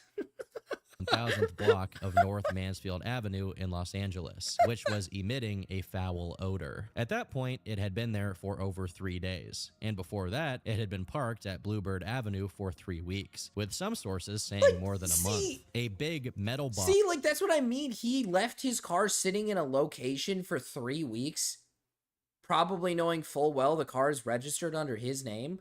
That just doesn't make sense to me. He just killed a girl and so he just kills her and just forgets that she's in there. He's just like, he just doesn't care. Fuck. I just knocked over all the empty water bottles. Fuck. Damn it. Like, what? 3 weeks. He had 3 weeks to fucking take the car and move it somewhere else and get rid of the body. Like, I don't know, man. Like, that's just so weird to me. That's the part that doesn't make sense to me when we talk about, like, this being, like, a planned murder. It just doesn't make sense. It doesn't make sense at all to me. Box in Los Angeles heat with something inside of it. When the cops were called to see about the smell, they opened the front trunk, finding a plastic bag containing the cut-up remains of a girl, about 5'2", weighing just 71 pounds, with wavy black hair, wearing a tube top and maybe. You know what's crazy, Knox? You might not even be wrong. Maybe this is something David wanted. Like, maybe he wanted the body to be found. Maybe he wants people to put it together. Like, maybe this is some weird fantasy of his where he just wants people to, like, piece it together and find out that he's been putting this in his, like, music and whatnot. Maybe. That's all a possibility. That is all something that is possible. But I feel like if that was what he wanted, he would just admit it.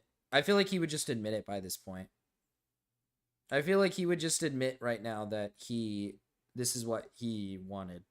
Or this is, like, he would just go to court and just be like, yeah, I did it. Leggings. When Celeste went missing the year prior, she was listed as weighing 130 pounds, and now only 70, signaling she had lost a significant amount of weight since then, even accounting for the weight the body loses as it decomposes. The body was soon identified, and upon further investigation, police found that the vehicle was registered to David Anthony. I was gonna say, I thought the weight loss would just be from, like, decomposing, but I guess there's additives. Maybe he really was, like, oh, damn. Maybe he really was, like, kind of, like, low-key torturing her. Oh, fuck. Okay, I don't know. Burke, and hadn't been reported as stolen. While all of this was going on, David was performing his music, including all of the stuff he wrote about her. If that weren't enough, one TikTok compiled the many theatrics David had during his show, all of which allude to what he did to Celeste. Part of what led that's the part that blows my mind, is at his shows, he was doing, like, his theme was, like, funeral themes, where, like, he'd have, like, funeral stuff going on. This is all after he's killed this girl. Like, fuck. In the back of his mind, she is dead. You know? He's like, man, I killed that bitch. Like, goddamn. I heard some stuff say they couldn't even find Oliver. That's possible. Damn, dude. Maybe he might have been torturing her. Huh. Because the weight loss thing is interesting. That's 60 pounds less than what she was. And weight loss from decomposing is... You could lose a lot, but I can't imagine you drop 60 pounds. I don't think that's what's happening. I don't think you drop 60 pounds from fucking decomposing.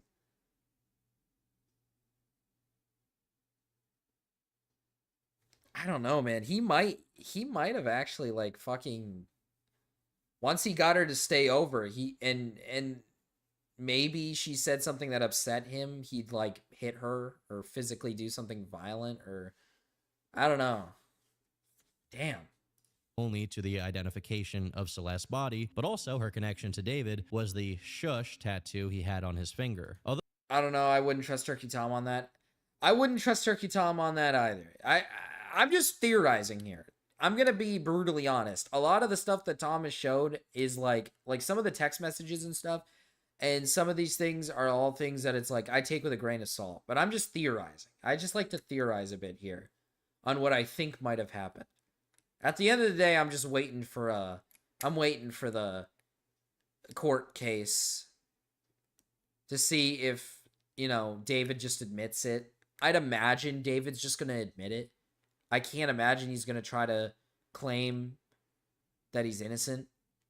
I said this before, that unless somebody really did kill, like somebody else killed her, and this is in relation to like some deeper thing, like maybe some sex trafficking thing, possibly, maybe, and David really didn't kill her, but I just can't imagine that's the case. I'd imagine David's just gonna admit it. I don't know why he wouldn't. Although this has been widely reported to mean that she also had a tattoo with Shush on her finger, there are pictures of what she had tattooed that just looks like David's name in red. Again, this is another sign of what kind of dynamic they had. While she had his actual name on her finger, he only had an expression for secrecy and silence. Additionally, another connection made by people on Reddit is that the original location of the Tesla with Celeste remains before it was towed was just a little over 100 yards away from where he used to live in Los Angeles, and his place has since been investigated by the police. David's future shows were promptly canceled, and he's been described as fully cooperative. That actually is pretty bad on his end, right? So he used to live there, just left his car there. It's his car, so but he left it there. I know he's rich and he has other cars, but like, I don't know. If I'm gonna move somewhere else, I'm gonna make sure I have all my vehicles parked at my location. Not just going to leave my vehicles sitting in some random places. You know, I don't know if that's just me, but, you know, the thing is for a guy who claims he wants to save his money so he can live on some remote island in 4 years, right? Seems a bit strange that you're leaving your expensive vehicles out in random locations and then just buying a new one when you're like done with it, I guess. If that's like the argument that someone might use is like, oh, he just was done with it. He has so much money he can buy a new one, right? It's like, yeah, but he claims he's going to save his money so he can live like alone and retire when he's like 24, probably. With law enforcement, although he hasn't been officially listed as a suspect or even a person of interest. One of the first people to speak out publicly about what had just been uncovered was Celeste's brother. I've seen the thumbnails about this, but I didn't watch them.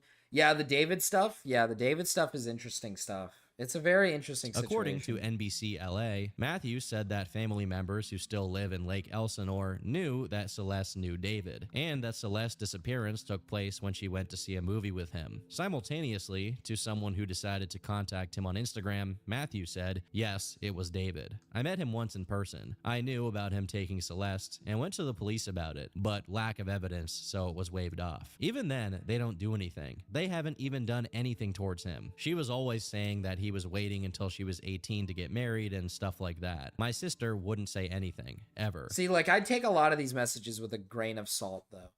I don't know how much of these messages are real, how much of... Like, the problem is we don't know how much of these messages that we're seeing are real messages. Or if these are, like, made-up messages by other people. We don't know. We really don't. So, I'd take a lot of this with a grain of salt. Please send me more if you know. I never knew about the Discord server. I wish I would have known. I could have used this. I don't even have Discord. Matthew then sent a few previously unreleased pictures of Celeste and confirmed the authenticity of the text message exchange. Okay, actually, you know what? Damn. Those are like pictures of her that probably nobody else has. Damn.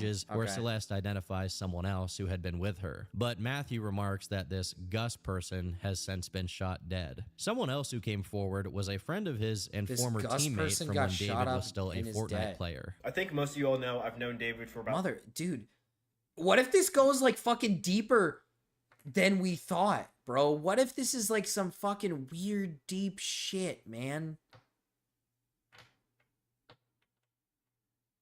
3.5 years. And the internet knows a 15-year-old girl was found... See, that's the problem I have. Why is the brother doing the work of finding her? Why aren't the parents doing anything? This is what I don't understand.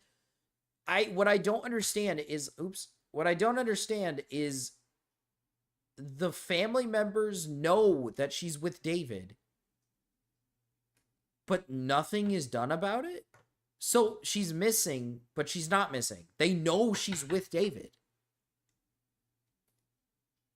They know she's with David. So I just don't. Disconfigured in the front of his car. Can't even say 15 because she was 14 when she passed. For those who don't know, David used to be a professional Fortnite player in the team that I was leading, Limit. Back then, I used to make music on my computer. He didn't have a good computer, so I told him about They're probably BandLab, all and he started sleeping making music, knocks, I'll and it be completely honest. popped off. And David, even before and after fame, he's always been a really, really nice person. Like, a little bit too nice, like comically nice. And for those who's been following me Hi, for a Fox. while, you know I used to have this ongoing joke over and over and over again about me I had to dissing leave, on David Knox. I'm and so us having, like, sorry. fake beef. Literally a year ago today, I posted, "The enemy, no, the enemy is David." And I would always make comments just hating on him because I thought it was funny to portray, you know, I'm jealous of him. It should have been me. And flash forward to today. Knox This is is scratching the absolutely carpet disgusting. because he has He has known anxiety. this girl since she was either 11 or 12.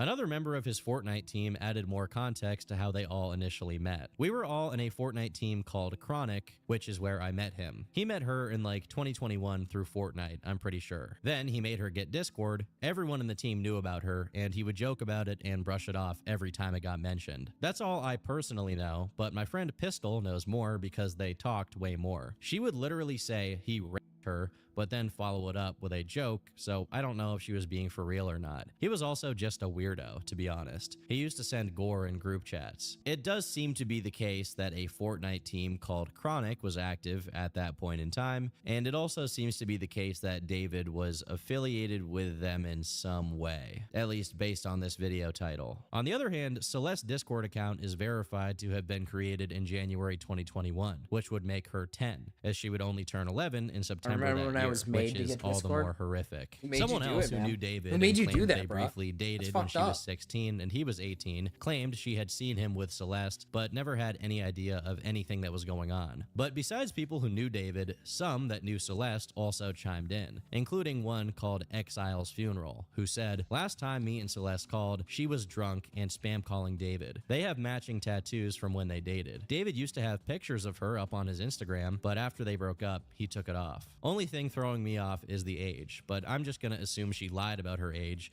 to everyone in our friend group back then, because they did date, and then 2 days after that call with me, she deleted her whole account. Pictures too, also looks just like her. No way it's another Hispanic Celeste with the same curls, same face. That just doesn't make sense. Gets to a point with coincidences." This same person followed up outside of Discord, providing a series of screenshots of Instagram chats dated to December 2024, corroborating their claims to have been in contact with Celeste at that point in time. Due to how much attention Jesus, this case Knox. got and how complicit many of the people in his What the Discord fuck? server were, the people who were in charge of administrating it felt the need to go out of their way to make an announcement. We, the Discord and Twitch staff team, want to clarify what we knew and didn't know regarding Celeste. We were not aware of her true age or that she was a missing person. We also did not have any contact with her outside of what was public. From what was shared in David's Twitch streams and her role in the server, we understood her to be around 18 or 19. She appeared in 2 streams, but otherwise was not active in the server, and we do not have ongoing communication with her. Most of us are not located in California, so we were not aware of any missing persons reports connected to her. Additionally, the staff team has had minimal contact with David or his management. The mention of her full name within the server was not seen in real time due to how fast the chat moves when David pings everyone. As a result of this situation, the majority of the staff team has left the server, and we no longer associate with David. We do not support his Hold on. actions in any capacity. Hold on.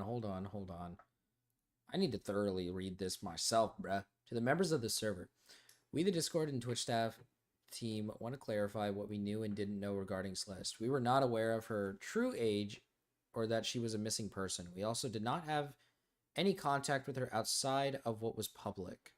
From what was shared in David's Twitch streams and from her role in the server, we understood her to be around 18, 19. I don't feel like that's true. That seems a little fishy, all right? Because seems to me like there's a lot of messages in the Discord where people are literally pointing out that she's the missing girl, right? Multiple people are like, oh, she's the missing Celeste girl, or David's dating a minor. I don't know how much of this is true. Yeah, definitely not true given the references to pedophilia. That's what I was going to say. I feel like that just doesn't like fly over your head, right? I feel like this is brought to your attention probably multiple times. I can't imagine Unless David himself or like Celeste herself are coming to you saying, "No, I'm 18. They're just making jokes or something." I just don't know. I don't know.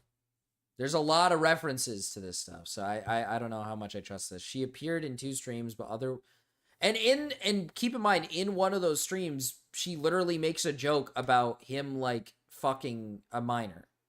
Or like something about like she makes like a joke about like raping minors or something.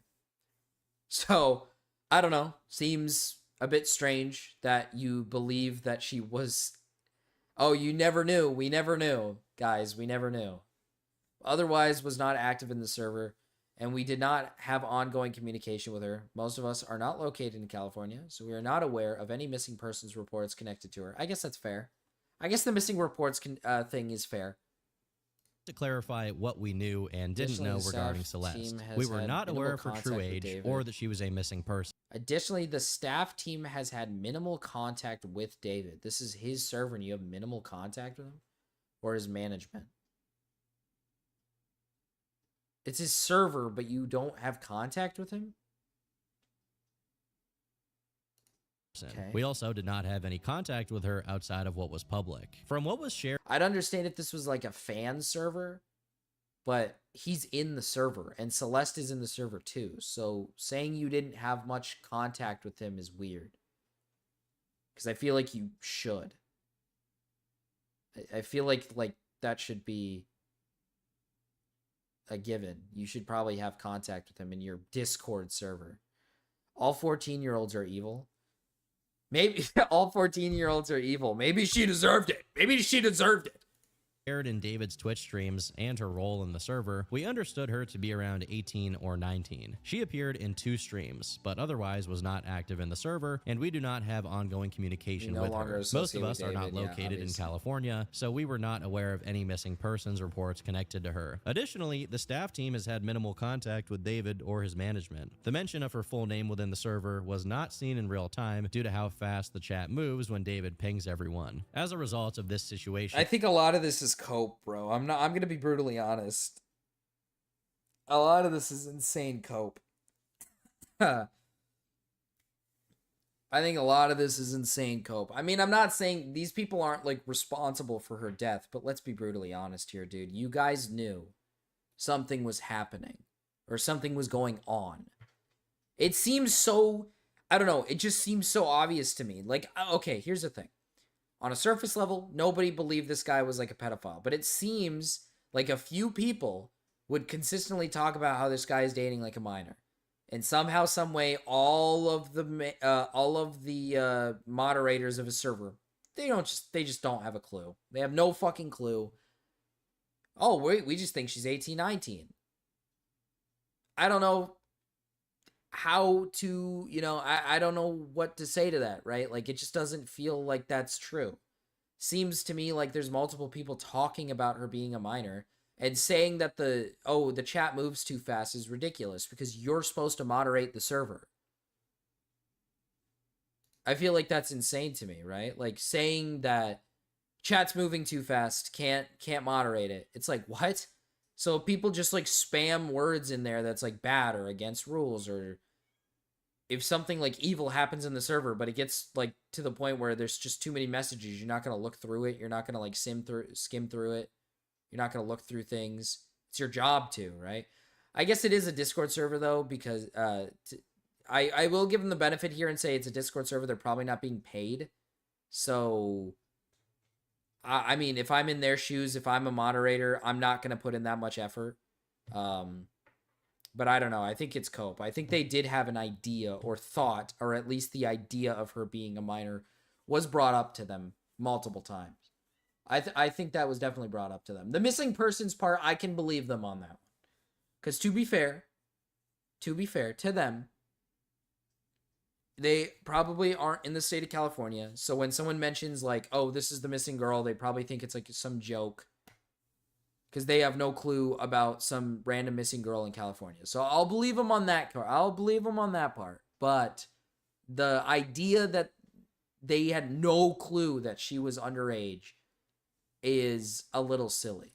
a the little majority of the staff team has left the server, and we no longer associate with David. We do not support his actions in any capacity. Our priority has always been the well-being of members in this community. We are deeply saddened by the situation and extend our prayers to Celeste's family. May she rest in peace, and may her family receive justice. While I'm sure that this sentiment is genuine, and although it is quite possible that none of the members of his staff knew about it, there were people in the servers who weren't necessarily staff members who definitely knew. One person Yeah, see, that's what I mean is like, you're a staff member and these people know about it, but not you. I mean, we got random members in the Discord who are taking screenshots of the messages, but you can't look through the messages enough to realize that, this girl might be underage. I just think that's crazy. I think by that's the name of crazy. Zerxify, who was David's Twitch manager, was actually caught deleting Discord messages in Aaron. real time by Redditors. First off, this makes him look quite guilty, and second, I'm pretty sure that if these messages are eventually procured, and they certainly could be given the high-profile nature of this case, he may now be complicit and liable to get a charge of his own. And all of that is assuming that he isn't actually guilty of something, which he very well might be, given his urgency to go delete a bunch of posts on the Discord server, probably because those messages could prove that he knew what David was doing beforehand. A few days after the first big info dump online about Celeste and David's case, a tweet that got a lot of engagement claimed that the FBI was holding David's bodyguard, Mark Morales, aka Marky Next Door, on suspicion for accessory to murder, with an offered reward of $25,000 for information that could lead to his arrest. Mark was then contacted by none other than Neon on stream. Yo, bro, I'm gonna be honest, bro. I don't want the government to be on me, so I don't know if you could be on my phone. Dude, hey, buddy, I'm not on the run by the FBI, okay? I don't know why you're going. I don't know why you're saying. Yes, you are, bro. You're on the run. Stop. Hey, look at the FBI wanted poster. It literally says I'm black, and it says my alias is Big Steppa in Tubbs. What the are you talking about? Bro, the FBI wanted poster. It literally says I'm black. Oh, okay. So you're saying it's not you? No, it's bro. You know what, bro? It was. His voice is crazy, yeah. You're guilty. You're guilty. Get off my phone. You're guilty. Oh yeah, he makes a fair point. If the FBI list, wait, what did the FBI list say? Here, let's go back and see what the FBI list says. Oh, it says his hair is black. Tubbs, Big Steppa. Okay. Oh, race black. Yeah, this is not him. Yeah, it's not him. Suspicion for accessory to murder, with an offered reward of $25,000 for information that could lead to his arrest. Mark was then contacted by none other than Neon on stream. Yo, bro, I'm gonna be honest, bro. I don't want the government to be on me, so I don't know if you could be on my phone. Dude, hey, buddy, I'm not on the run by the FBI, okay? Hey, buddy. I don't know why you're saying. Yes, you are, bro. You're on Hey, the buddy. run. Stop. I'm not on the FBI list, buddy. It literally says I'm black, and it says my alias is Big Steppa in Tubbs. What the are you talking about? Bro, the FBI wanted poster. It literally says I'm black. Oh, okay. So you're saying it's not you? No, it's bro. You know what, bro? It was they got mad at Aiden for not streaming, and they made a whole. You're guilty. You're guilty. Get off my phone. You're guilty. He's 36. Bro, you're so weird, bro. Alright, dude, you got it, bro. Stop spreading narratives, dude. Like Marky said in the clip, the FBI wanted tweet was proven to be fake, as Marky Next Door is actually a streamer who had nothing to do with David or Celeste. Regardless, this is still technically a developing situation, and ultimately, time will tell if legal charges are pressed against David. Although, given everything here, I can't really see it going any other way. Regardless, rest in peace to Celeste Rivas Hernandez, whose life was taken far before it could fully. Imagine charges just aren't pressed and he just gets to walk free and he just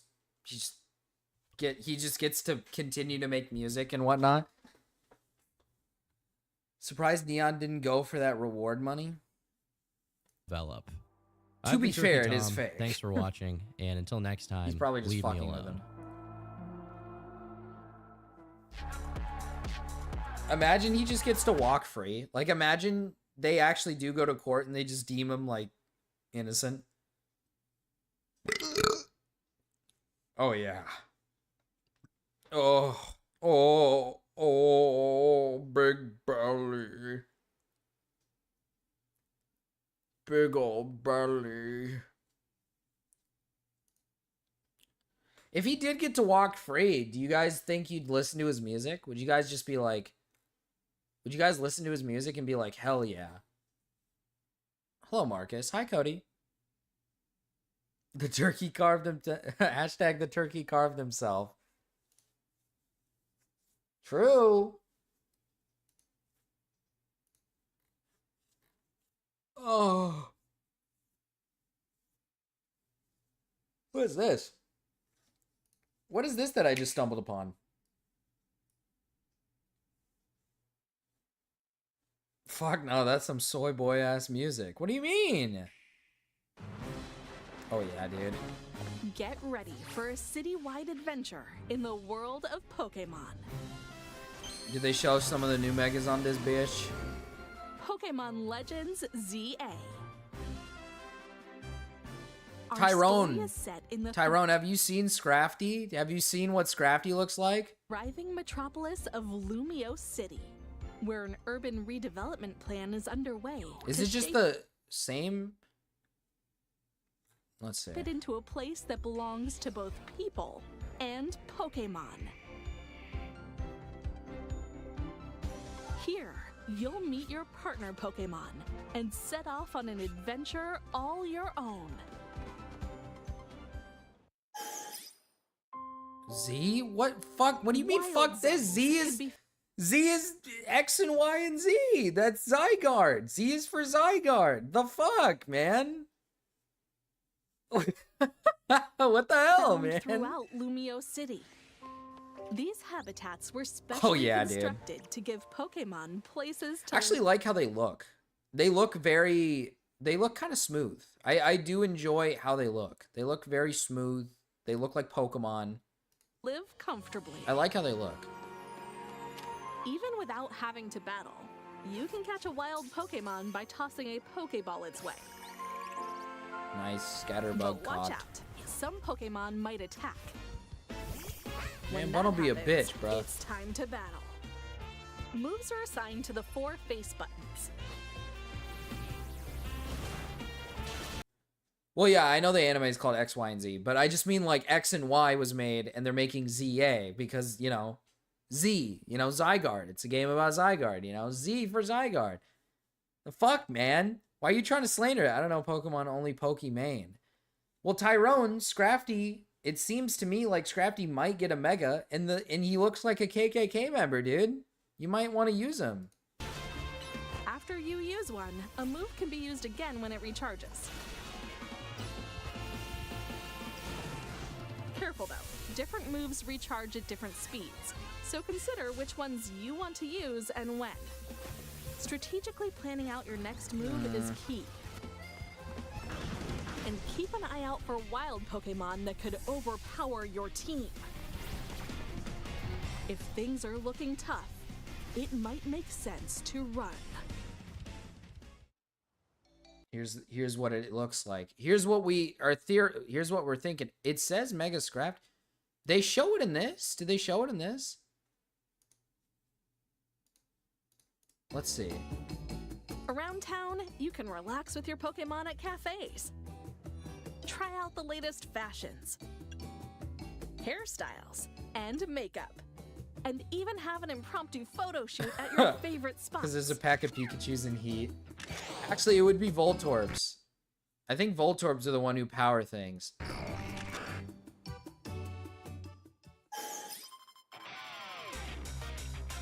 When night falls, trainers duke it out to climb the ranks of the ZA Royale tournament.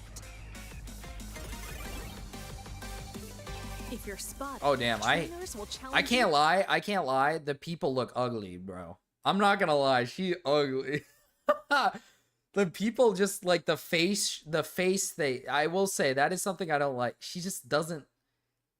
It just doesn't look right. I don't know. Maybe that's just that character in general. She just looks fucking retarded. Pokemon battle. Or you can sneak up on an unsuspecting opponent to try landing a surprise attack.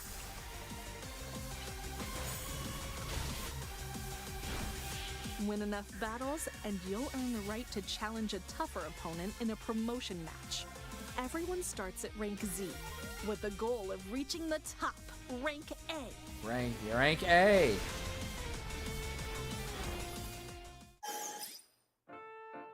It's very similar. It is very similar to the anime, the Journeys anime, which I like. I actually like that because Journeys was fun. Was it Journeys? I could be thinking of something else. Is Journeys the new one? I can't remember. Is the Journeys the one with when Ash goes from Z to A? He does the whole like rank system where they go from like Z to A. But I like that they do that. It's a very interesting idea. We'll see how it works. This is Hotel Z. It'll serve as your base of operations, and you'll meet some friendly faces here. I still find it retarded that they animate their mouths but still no voice acting. I don't like that. I like that there's no voice acting. I feel like it would be weird because Pokemon for years have never had voice acting, and I feel like putting voice acting in it at this point would just be like a weird addition. I don't know. I personally don't think voice acting should be in it. A lot of games have like mouth movement with no like voices, or like they make like little noises. I don't think voice acting should be in it. It would just feel weird. Is either Urbane or Tawny. An aspiring dancer named Lita. And a young fashion designer, Naveen. Together, you'll form Team MZ. Yeah, but 3D is like natural and normal. Like, that's like any game. That's like any game. A lots of games started off in like a 2D, like black and white style, right? And then they turned into like color. Then they turned into like more, you know, more defined 2D, then became more 3D. Like I feel like that's very normal.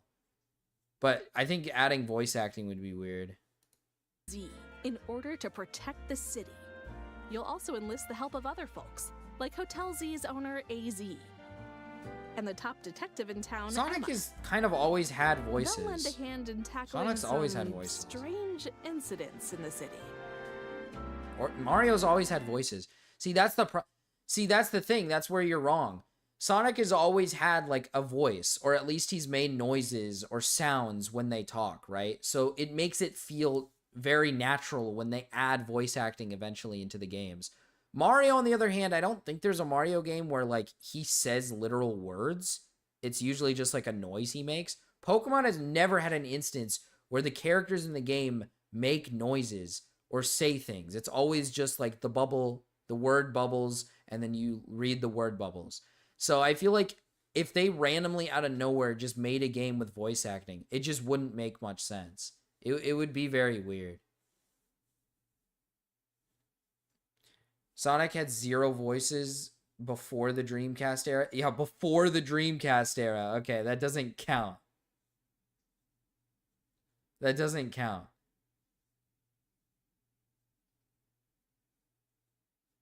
I don't think that like counts. That's like we're talking like fucking old when it like originally started. Mario says Slur's Easter egg. Are you buying this, Marcus? I am buying it. Yeah, I'm gonna be getting this game.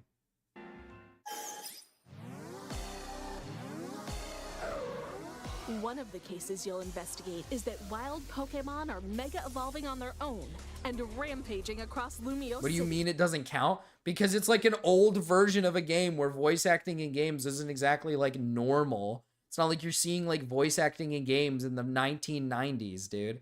I'm talking about like most Sonic games have like Sonic making noises, or like the other characters at least like make a grunting sound before like the bubble pops up. I don't know. Pokemon would not make sense with voice acting. Like Pokemon would not make sense with voice acting. It'd feel unnatural in my opinion if there was voice acting. It'd feel extremely unnatural. It's always been a game. Pokemon has always been a game where like the speech bubble pops up. Like it's a speech bubble game. Like it's always had the speech bubble. I feel like randomly stopping the speech bubble out of like pure like randomness in like a random game would be weird. The only time I'd understand if they did it is if it was in like a main series game. But even then, I don't know how well it would do. I don't know how well I would like a main series game to have like voice acting. Because even to this day, I don't even think most games have. I'm pretty sure, like, for example, Zelda still is speech bubble. I don't think it has voice acting. I could be wrong, But I'm pretty sure Zelda doesn't have like voice acting. Or if it does have voice acting, it's like in a minimal amount. It's like a very minimal amount. I could be wrong though.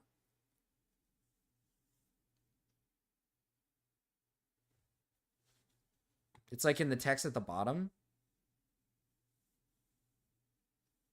Does Zelda have voice acting? It has now. Okay, it's changed. Okay. I didn't know that. Unless it's only in certain scenes. I'm talking like the entirety of the game. It has for a long time. Has it? Has it always had voice acting? I've only ever seen the game with like noises, like the characters making like noises. Only thing that sucks about the DLC is that the story for it doesn't come out till February, so if you buy it at the same time as the game, you're basically just buying 2 sets of the clothes to use. On the wiki, it says Mario said no hard R's in my Mushroom Kingdom. It has for more than 10 years now?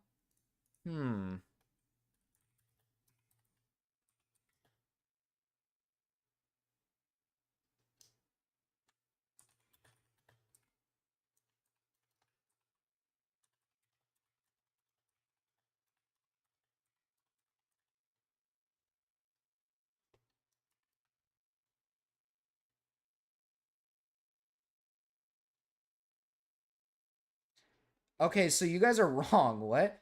Recent Zelda games like Breath of the Wild and Tears of the Kingdom have voice acting, but only for key cutscenes and specific characters. I'm not talking about key cutscenes or specific characters. I'm talking about like when the game like has like literal voice acting throughout the entire game. However, most dialogue in these games is still present as text, with Link remaining a silent protagonist and other characters using occasional grunts or other verbal sounds. So you guys are just like wrong. So you guys are just like wrong. You're not in so you're just like wrong. Pokemon, oh, that's true. Masters does have voice acting, actually. You are right. You are right, Rico, man. I forgot Masters existed completely. Masters does have voice acting. But I just personally don't... But that's Masters. We're talking about Masters, a literal phone game. We're talking about like a phone game.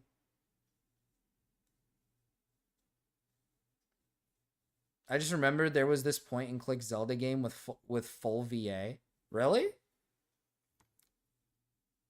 That's like a fucking app game. Masters is just an app game.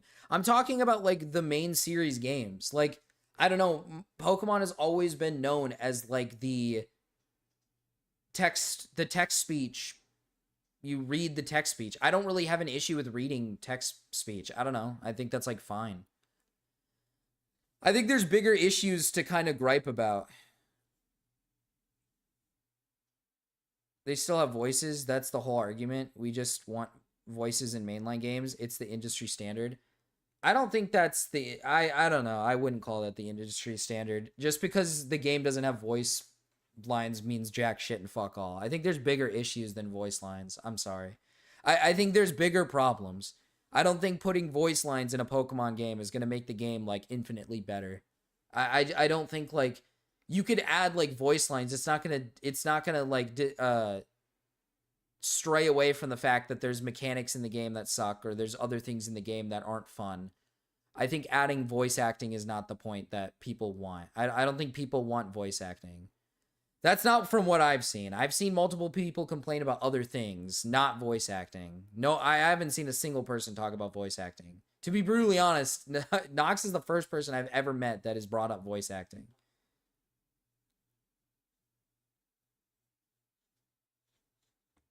Check out the trailer. Just send the video ideas. Oh, is that the Mega Evolutions? Okay, maybe they'll show the other ones. The game is not shit. I always am going to stand on my ground that modern day Pokemon hate is the most forced hate in human history.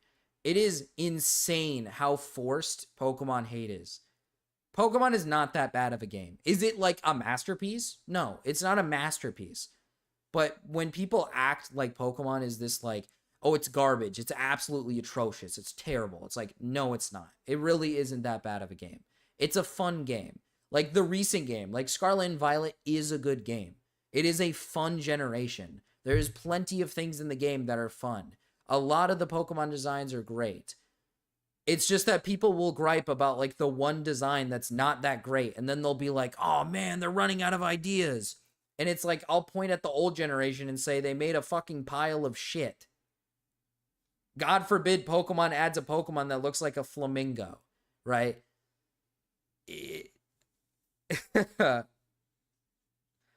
You're the one saying it has all the problems? No, I'm saying that I wish people would focus on the real problems. There are problems in Pokemon games, but just because a game has a problem does not mean it's a bad game.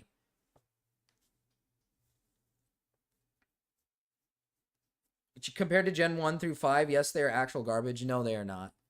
They are just not. The newer generation, in my opinion, especially 6 and 7, 6 and 7 are incredible generations that are extremely slept on and hated on for zero reasoning. Sun and Moon is arguably one of the best generations, but people hate it for virtually no reason. Like literally zero reasoning. People hate Sun and Moon for like, I don't even know what reason. It's a great game. There's like nothing really that wrong with it. The graphics are kind of icky, I guess, compared to other generations. But overall, Sun and Moon is an incredible generation. The only one that you could argue is like a bad generation is 8, is Sword and Shield. Sword and Shield is like a bad generation. Like that's a generation that just crashed. It just didn't really have a great story. The mechanics and everything felt weird. It just didn't feel right. It didn't feel like a great Pokemon game. But like some of these other generations are arguably great games. Gen 6 is okay, but needed to have a third version? I don't think it needed to have a third version. Gen 6 is okay. I will admit Gen 6 is a game that the evil team is not very good. Team Flare, I think. They're not really that good. They could have done much better with them. But overall, 6 is not a bad generation. It's a great generation. Ultra Sun and Ultra Moon are incredible. Ultra Sun and Ultra Moon, what? But got ruined with Ultra Sun and Ultra Moon? Did you play Ultra Sun and Ultra Moon? Ultra Sun and Ultra Moon are great games. What are you talking about? Ultra Sun and Ultra Moon are the whole reason why Sun and Moon are like incredible games. I don't know what you're talking about. I'm so confused. But the newer generation, in my opinion, is like the definition of just people are forcing their hate on the games. Like, Gen 9 is not a bad generation. Scarlet and Violet are great games. They're fun. They're enjoyable. They put a whole new twist into the game that genuinely feels enjoyable. You can take any route you want. You can go anywhere you want. It's a complete open world. Is the world a little empty? Sure, it is a tad bit empty, and that is a problem with the game. But it's their first time doing like a main series game of an open world idea. You have to give them that credit of it's the first time. They'll probably flesh it out in future generations and put more things into it to make it more lively. Overall, though, the only reason why people hated Scarlet and Violet was because of the glitches. And I'm sorry, but glitches do not make a game inherently bad. If the glitches are affecting your game to the point where you physically cannot play, then I understand why you might not like it. But let's say you do like the online mode and your character gets like long limbs. Do you really think the game is bad because your character got long limbs because of the one time you went online and your character got long limbs? I just don't like, I'm sorry, but like, how does that determine whether a game is bad?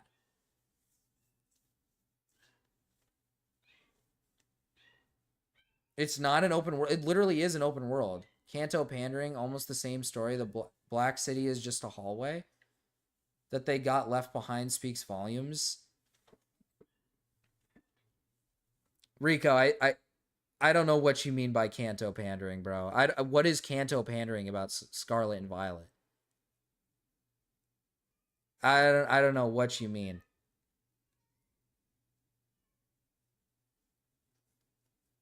It's literally an open world. I don't know what to tell you. You could go anywhere you want. You could start from the city and you could go to the edge of the map where like the hardest people are and you could battle them.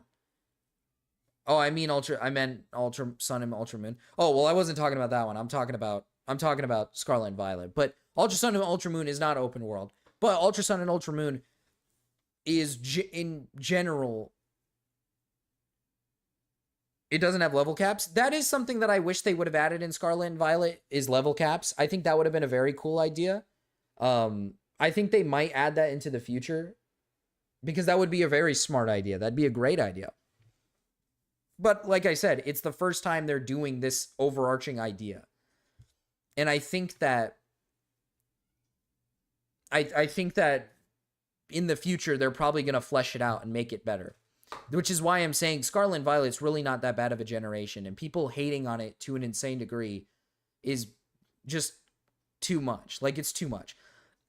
Like, I'm sorry, but like, Gen 5 is my... I'm saying this...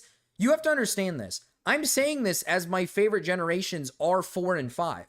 Right? 4 and 5 are my favorite generations, and they haven't replicated that. But I still think the hate of Pokemon is extremely forced. It's way too forced. Like, it's not a bad game. It's really not a bad game. It's because people are going into it thinking this game is supposed to be like revolutionary, and it's not revolutionary. You have to understand something. Pokemon is a kid's game. So when people get old and they play a kid's game, they realize, man, I'm playing a kid's game. It's not that fun anymore.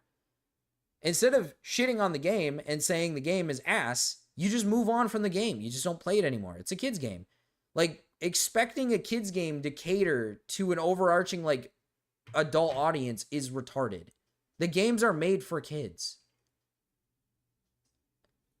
That is, what do you mean that's not an excuse anymore? The games are for kids. Like, these games aren't made for adults. They've always been made for children. We are not children anymore. You have to understand that they have to make these games not only for their adult audience, but they have to keep in mind the future young audience. You can't keep making a game catering to the same old audience every single year. You want to get new people involved, aka kids. That's how Pokemon became popular in the first place. It's why Pokemon's so rich now. It's because kids fucking love Pokemon. Every year every time a new generation comes out, kids fucking love it. But maybe like adults might not like it because it doesn't cater to like what their favorite generation was. Mario, Sonic, Banjo, etc. First of all, Sonic is not a good game.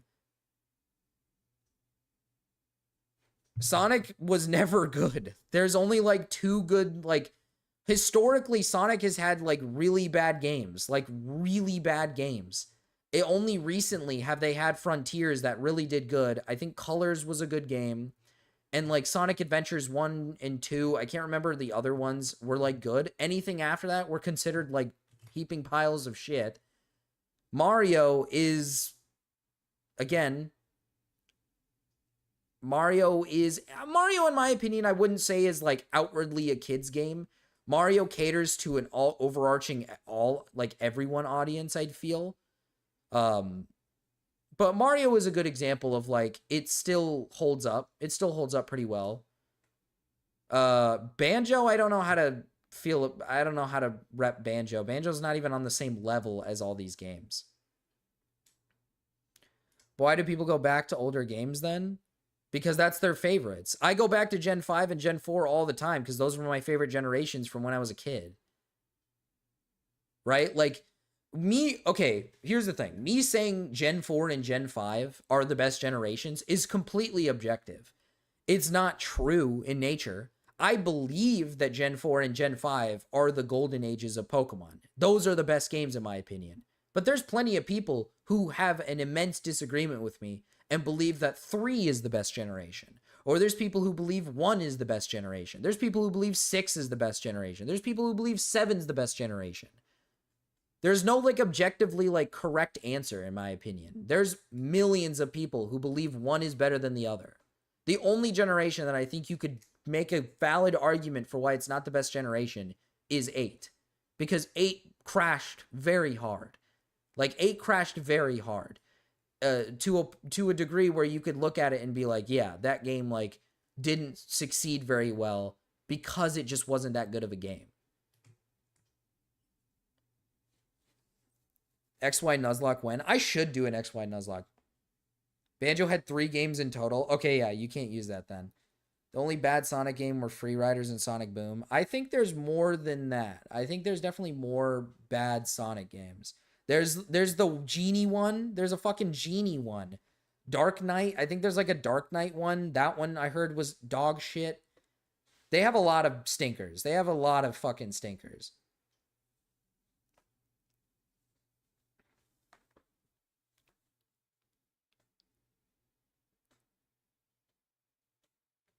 But there's a ton of bad Sonic games. There's a lot of bad Sonic games. But I think overall, like I said, Pokemon are overhated. Do I think the new generations have some issues? Yes, I think the new generations definitely have some issues. But another thing I'd love to point out is, again, it's like what Cody said. I feel like people bitch about every Pokemon game that comes out. You're not even wrong, Cody. Here's the thing. When Gen 5 came out back in the old days, dude, people fucking hated it. People believe Gen 5 was one of the worst generations. Now, you know, I don't even know how many years later. I can't remember when it was released. Like 10, 11, 12 years ago. I can't remember. Now people think it's the greatest generation of all time. But back then, people fucking hated its guts. People thought it was like the worst fucking game. When 6 came out, people were like, God, this fucking game blows. And then they announced an X and Y. They're announcing a ZA game, a Legends game for X and Y. And now everybody's like, oh my God, yes, my favorite generation. They're making one for my favorite generation. It's like, I thought you guys hated this game. I thought you guys hated X and Y. I thought this game sucked. It's the same thing with Sun and Moon. We're seeing it happening with Sun and Moon right now. We're seeing it happen with Sun and Moon right now. Where Sun and Moon, when it originally came out, people were like, this game kind of blows. And now all of a sudden we have like Twitter accounts dedicated to like glazing the living shit out of Sun and Moon. People like literally glazing Sun and Moon like it was this great game. It's like, what happened to this like immense amount of hate that you gave to the game? But now all of a sudden it's the best game, right? I just don't understand.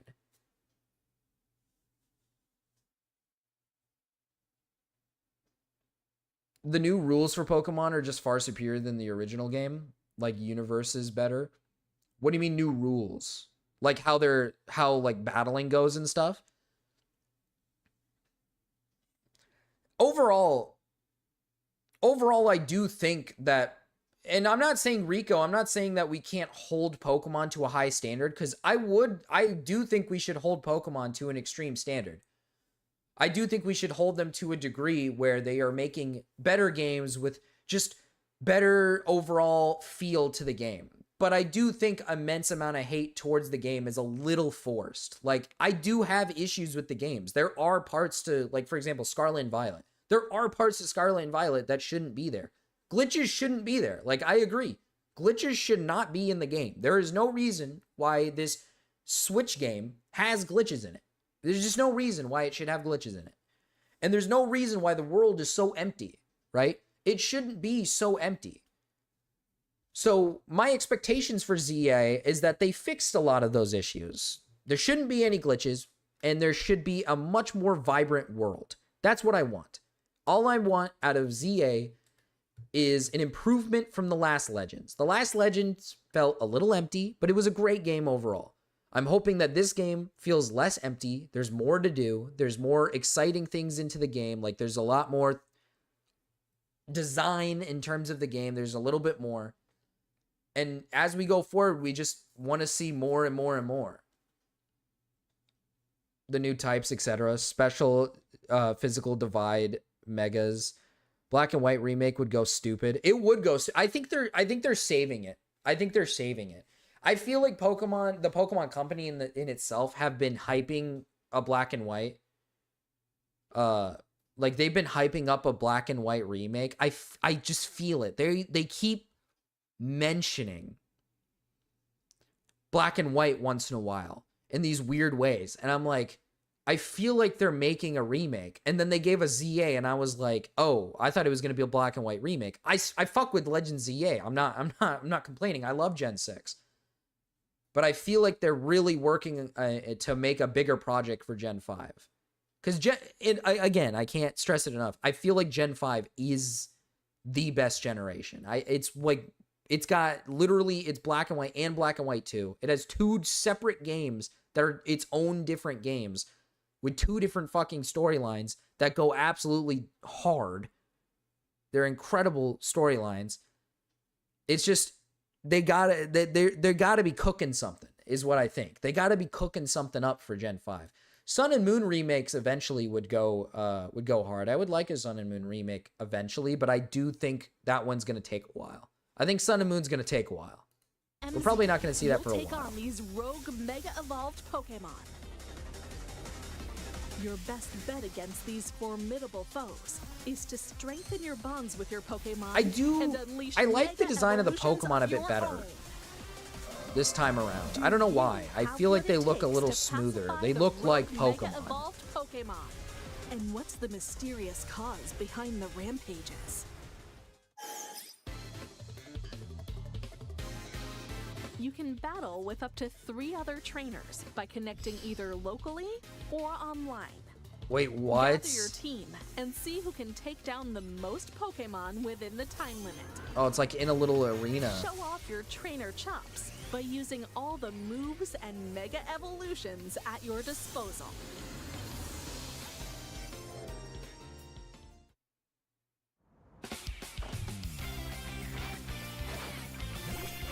I can't remember when I got Sun and Moon. I think I got it at a GameStop too when it came out. I saved up a bunch of money and I was in like high school or something.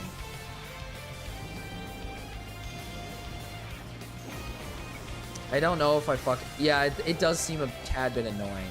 To be fair, it's a Legends game, so like when we think of like when we think of like the mainstream games, usually it's just that battle style of like 2v2, and people usually do like free-for-alls or like, you know what I mean? Usually we do it just like in that style, so it might not be that great in that style just yet, like the online mode, but a whole new adventure across Lumio City is about to begin. Pokemon Legends ZA, available October 16th. Only on the Nintendo Switch 2 and I Nintendo recommend, Switch system. I can't believe I'm saying this, but I feel like I recommend getting it on the Switch 2. I saw the graphics for the regular Switch 1 and the Switch 2, and the graphics change from one to the other is like a massive difference. The 2 one is just better. It just looks immensely better. And I know I say that, but the Switch 2 is like expensive as fuck, but that's what I don't like. That's what I don't like. It's like, dude, it's like, why make it for the original Switch at that point? It looks like I saw the graphics for the original Switch compared to the Switch 2. It just doesn't look good compared to the Switch 2 one. It's just like, why make it at that point? Let's see.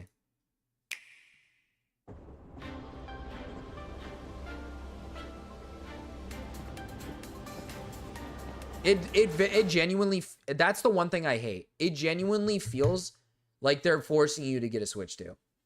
That's what I mean. Like it feels like they're forcing you to get a Switch 2. Not Pokemon itself, but just Nintendo in general is like the graphics difference is immense. Corporate profits, yeah. It feels like they're literally forcing you to get the Switch 2. And that Switch 2 is expensive as shit. I like how they look, dude. They feel like Pokemon. They look like Pokemon.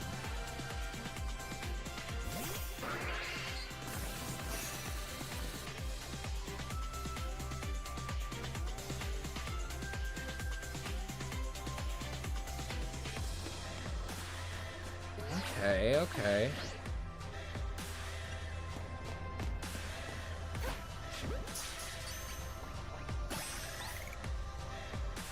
You can catch him just chilling in the area?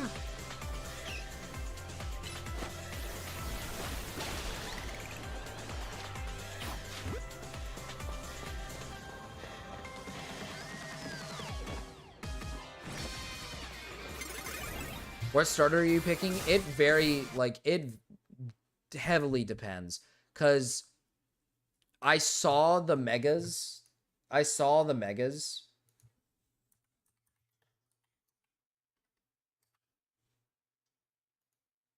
I think they're the new megas. Like, I swear I saw a picture of them. I swear I saw a picture of them on Twitter. And I liked Tepigs. I didn't really like for alligators, but I really liked Chikoritas. And I thought to myself, before getting the game, I've always been a fan of Totodile.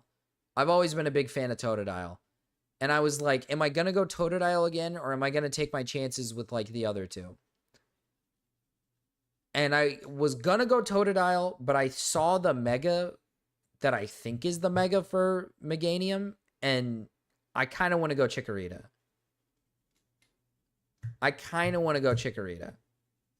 It's a Tepig, Chikorita, and Totodile, which I will say they're a weird selection. Because it's 2 Gen 2 Pokemon and 1 Gen 5 Pokemon. Like, the last Legends game had Rowlet, Oshawott, and Cyndaquil.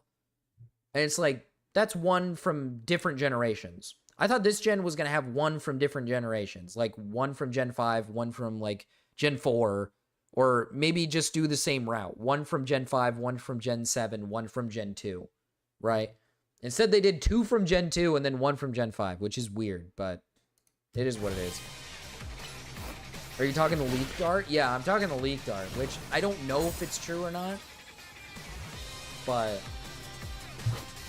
I will say this. I'm pissed about this. I'm pretty sure you can't get Greninja, Delphox, or Chestnut until like I'm pretty sure you have to get it through like a special event or something, which pisses me off because I desperately want to use Delphox's Mega. I want to use Delphox's Mega so bad. I want to use Delphox's Mega so bad. It looks so cool. And they're putting it behind a fucking event, some online event. That's fucking retarded. I'm assuming you have to get the stone. They probably can't get the stone unless you do the online event or something.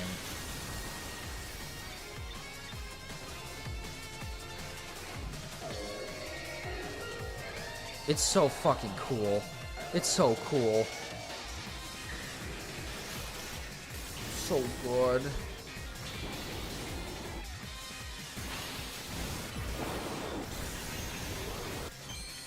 Are these like the... See, this is what I'm talking... This is actually what I'm talking about, bro. In a few years, people are going to be glazing Sword and Shield because Sword and Shield brought us these. These, what are these called? When you battle the Pokemon, it's like Gigantamax battles or whatever. They brought us these battles where it's like 4 different people battling like one thing and then you get like special stuff from it. And a lot of people like doing these little things because it like, you get like a bunch of cool items and a bunch of cool shit. And you have like higher rates of pulling like really good items and I think like shinies and stuff. People are going to glaze the shit out of Sword and Shield for giving us this in like a couple years tops. I think you can get the Pokemon in-game, but I think you have to win the Mega Stones through online battles as a prize or something. Yeah, I think that's what they're putting it through. Is you have to get like the stone from something else. Because I was gonna say they're not locking the Pokemon, but they're locking the stone behind something.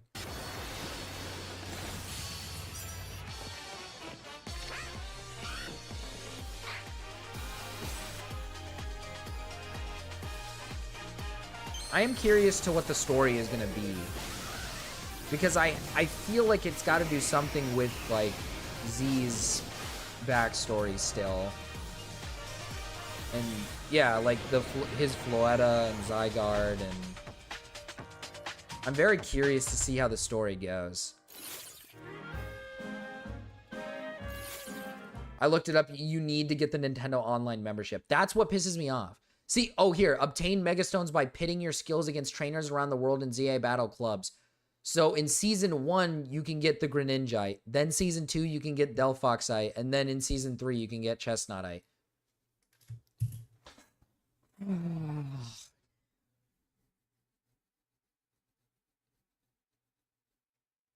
Like, I have to do it. I have to do it.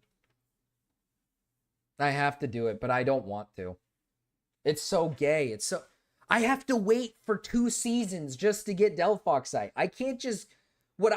See, remember when Gen 6 came out? You want to know something? When Gen 6 came out, you went to Professor Sycamore, and he just straight up gives you either... You have a pick of a second starter of Charmander, Bulbasaur, and Bulbasaur. Yeah, Bulbasaur and Squirtle. And you just get the Mega Ball. You just get the fucking Mega Stone. You just get it. You don't have to do any event. You don't have to do anything. You just get it. Why doesn't that happen here? I feel like it would have been so much better if they went down the same route where you get to pick your starter and then like in the middle of the game or something, they'll give you like a Fennekin or a Froakie or a Chestnut. Or not a Chestnut, sorry, Chespin. And then you just get the Mega Stone. Like in the middle of the game or something. That would have been so much better. But instead I gotta do some stupid... I have to pay for the fucking online thing, and then I have to get them through doing the online thing. I hope they fix that. I hope they get shitloads of backlash where they say like, okay, well, you can have it. That's what I thought it was at first. That's what I was assuming it was at first. Because that's what 6 did. In Gen 6, you get a second starter, and you get to have their megas. You just get to have them so you could fuck around with the new megas. It's fucking awesome.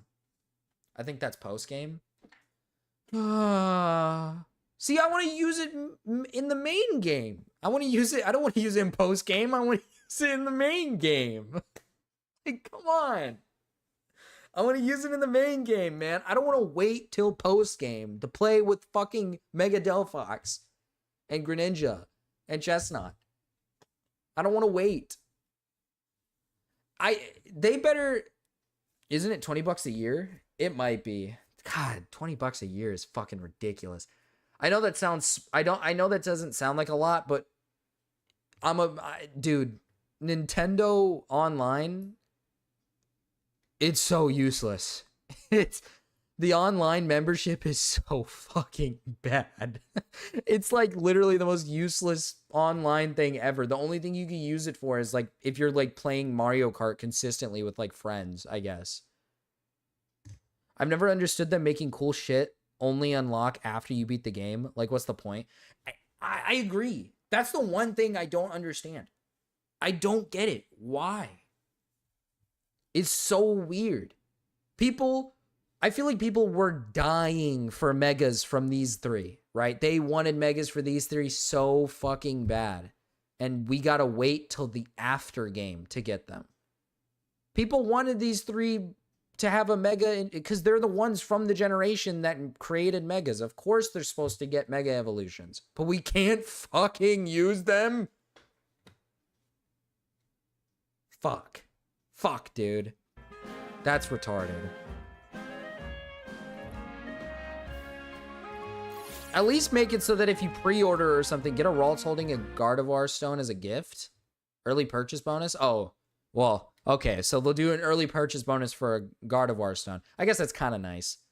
Having a Gardevoir stone is kind of nice. But that's what I mean. Maybe if they did it like, oh, early... Either you can get it through this, or if you do an early purchase of the game, you can get all 3 of the stones for Froakie and for... I don't know, man. I don't know. I've been replaying Gen 6. And holy shit, man. I missed that game. I just booted it up again and started replaying it. And I love Gen 6. You know what else is people don't understand? You know what else people don't understand from Gen 6? That's also the Gen 3 remakes. And the Gen 3 remakes are just so... Oh, they're so good. People forget that the Gen 3 remakes, Omega Ruby and Alpha Sapphire, yeah. Those are the ones that were part of Gen 6. And they were so good. Oh, they were so good. I miss that gen, dude. That was such a good generation. Gift of 100 Pokeballs. Oh, if you do digital version. Fuck out of here. I ain't doing the digital version. I always get mine in a physical copy. Are you also gonna Nuzlocke Oras? Nuzlocking Oras would be so fun. See, I'm not a big fan of Gen 3. I'll be brutally honest. Gen 3 is one of my least favorite gens. The old games are. But Oras? I love me some Oras. I love Oras. I would love to Nuzlocke Oras. You're making me want to start doing it again on Saturdays. Like boot up Oras, or I'm trying to figure out how to do the one that Big Aaron told me to do. I have the game. I'm trying to figure out how to restart my game because I'm in the middle of one and I want to restart it. But I can't figure out how to restart it. And then I also got to figure out how to like set it up where the sound is good and then it captures it, because it was being weird. I was trying to capture it and it was being all fucky. I can't remember what it's called. It's a fan made one. I want to do that one. That one's a good one. Is there anything else that they added? Let's see. There's also this thing. Yeah, the paid DLC Mega Dimension. I don't know what Mega Dimension is, but I'm imagining they're gonna add more megas later. I'm gonna be honest. This is the one thing I hate about the new generation Pokemon games. The paid DLC shit. I hate the paid DLC shit. I don't want to pay extra for DLCs. Like, I just don't. Like, I don't buy the DLCs anymore. I bought the DLCs for Sword and Shield, and that was the last time I ever did it. And to be honest with you, I heard that Scarlet and Violet's DLCs were actually good. I heard that they were, like, actually good DLCs. Unbound. I think Unbound's the one that you wanted me to play, and I was going to play that one, Unbound. I think I'd shit my pants if I played Radical Red and did a Nuzlocke. Because I know Radical Red is really hard. But I heard Scarlet and Violet's DLCs are good, but the problem is I don't want to spend $40 on DLCs unless there's immense amount of content that is just so worth getting. Right? And I'm going to be honest, I can't imagine Mega Dimensions is going to be that worth it. I mean, if I had money, I'd buy it, but I just don't have the money. I've been Nuzlocking Radical Red. You like have to use a calculator. See, I can't. I'm not going to Nuzlocke it then. It's almost impossible. I think it's only 30 for both. Oh, okay. If it's 30 for both, I'll consider it. I'll consider it because I never got a chance to play it, and I do want to play it. I heard great things about it. Because my problem was I got the ones for Scarlet and Violet. Sword and Shield, and I'm gonna be honest, the Sword and Shield DLCs are just not good. They're just like not that good. Like the Sword and Shield ones are just kind of like, for what I paid for, it's like, man, I wish you just made this an after game thing, man, like for free. I wish they would just do it for free. Overall, like even if it is a good DLC, out of the kindness of their heart, out of the kindness of their heart, and for the fans that truly love their games, I wish they would just make it free. All right. I wish they would just give us like an update in the game, you know, when they're ready to unleash the DLC and be like, hey, we have a free DLC coming out. It's going to be new, like small adventure that you're going to go on. And then you do it. I heard Sword and Shield were kind of mid. They had to nerf Zacian because he was so OP. Yeah, the Sword and Shield ones are genuinely like... I never completed the snowy one. But the first one was like a fighting gym one. And it lasted me maybe like half a day, I think. And for the most part, it was just me running around and battling things. It just wasn't that fun. It's kind of bad. There was like no story. There's like no story. It literally was just like, oh, there's like a legendary dojo Pokemon that lives around here or whatever. That was it. That literally was it. I heard that the SV ones, Scarlet and Violet ones, actually have a story. Like there is like a small story that goes along with it. The Sword and Shield one does not have a story, or at least it's like a small story that means nothing. It literally means nothing, does nothing. It's just like at the end of the DLC, you just get the legendary. That's it. You really just get the legendary. At least with the SV one, from what I've heard, it sounds like there's like an actual story tied to the DLCs, so it makes it sound kind of fun. I wish Marcus would play music for free. Hey, Toaster, listen, man. You listen. This is a business. Yeah, and there's more to do. Yeah, the Sword and Shield one, there's like nothing to do in them. There's like absolute Cody, I didn't know you were what are these? I didn't know you were an avid Pokemon enjoyer, man. Paid DLC, Hollow X and Hollow Y apparel. Dude, these look fucking dog water. I'm sorry, man. These look terrible. What are these outfits? Okay, wait, hold on. The text is blocking it. Okay, hold on. Let me These don't look good at all, man. Actually, the Y one looks okay. I don't know if it's just like the girl clothes are better, but the dude clothes look fucking atrocious. The skinny jeans don't look right, man. The fedora. You get a fedora? You need paid for game clothes on a game. You need to pay for the actual clothes in the game. Yeah, dude, these aren't it, man. These aren't it. October 16th? This is coming out soon? Bro, you're dressed like Hila Klein.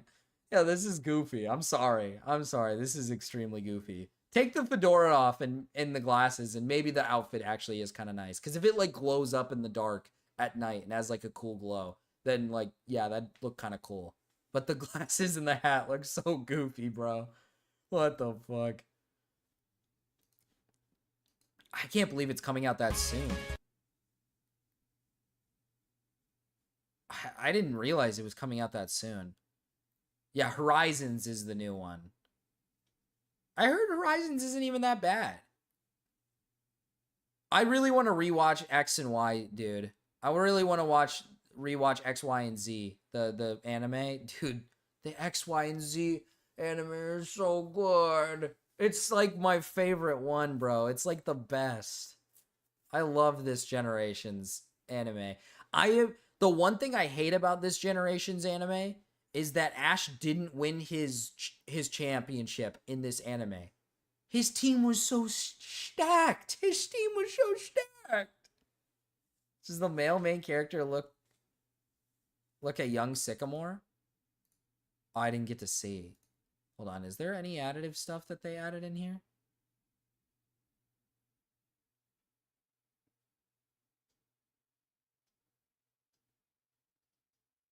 Oh. Can you get a graphics boost? Plus, Nintendo Switch 2 players who have Pokemon Legends ZA on Nintendo Switch can upgrade to the Nintendo Switch 2 edition by purchasing the upgrade pack. What? Wait, what? So I'm buying the base game on my Switch 2, but if I get a Switch 2 later, I have to pay more money to get an upgrade pack and not just get it for free? Man, Nintendo is so...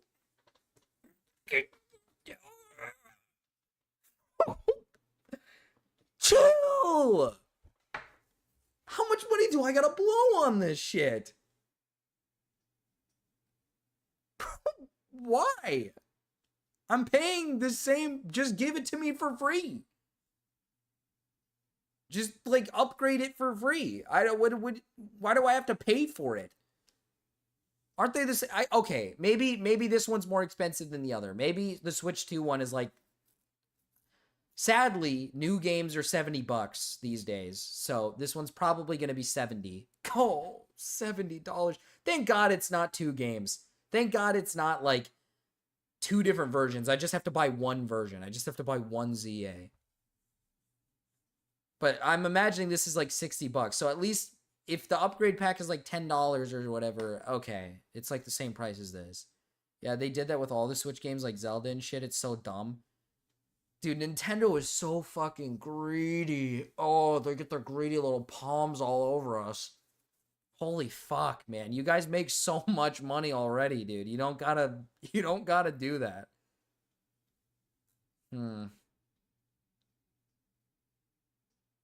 We just watched this one. Yeah, we just watched that one. Right, no. Why is this one here? New Mega Evolutions. Oh, UK New Mega Evolutions. What the fuck is the difference? Hold on. Did they say it in a British voice? That's the difference?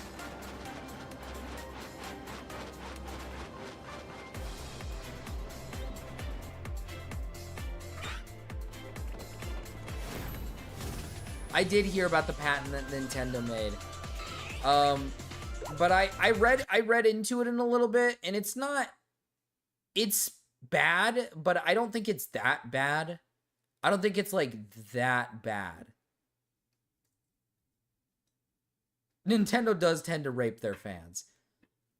It's bad, but it's not that bad. It's a dumb thing to do. It feels extremely unnecessary. Like, the patent feels extremely unnecessary and stupid to make, because why would you make it? But the patent in itself is so hyper specific. Like, a game would have to be essentially doing the exact same thing as Pokemon.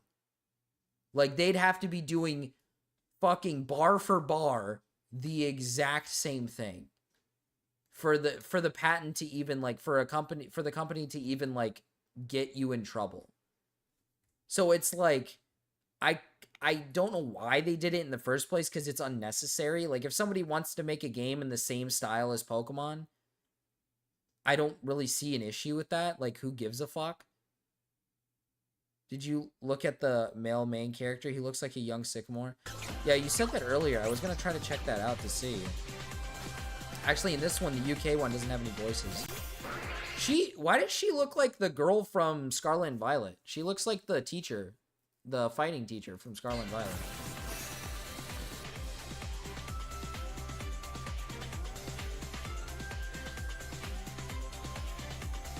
A young Sycamore would make sense, except this is the future, so.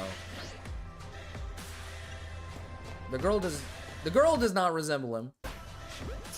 Actually, hold up, wait a minute.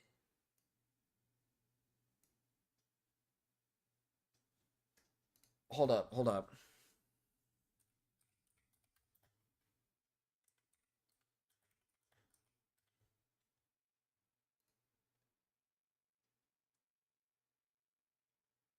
She kind of low-key resembles the mom.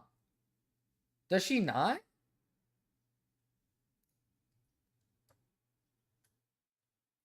She kind of resembles the mom, Grace. I think she kind of looks like the mom a bit. Obviously, you're changing up the hairstyle, so you can't really get the gauge. But, like, she low-key be kind of looking like the mom a bit.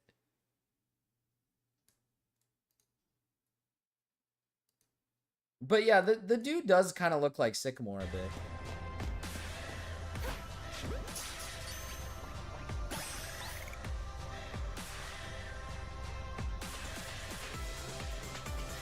I'm seeing a picture here of the dude, and yeah, he kind of does resemble a bit like Sycamore. Oh yeah, wait, actually, you're not even wrong. Okay, so the main character's hairstyle is quite literally the exact, like, his base hairstyle is the exact same as Sycamore's.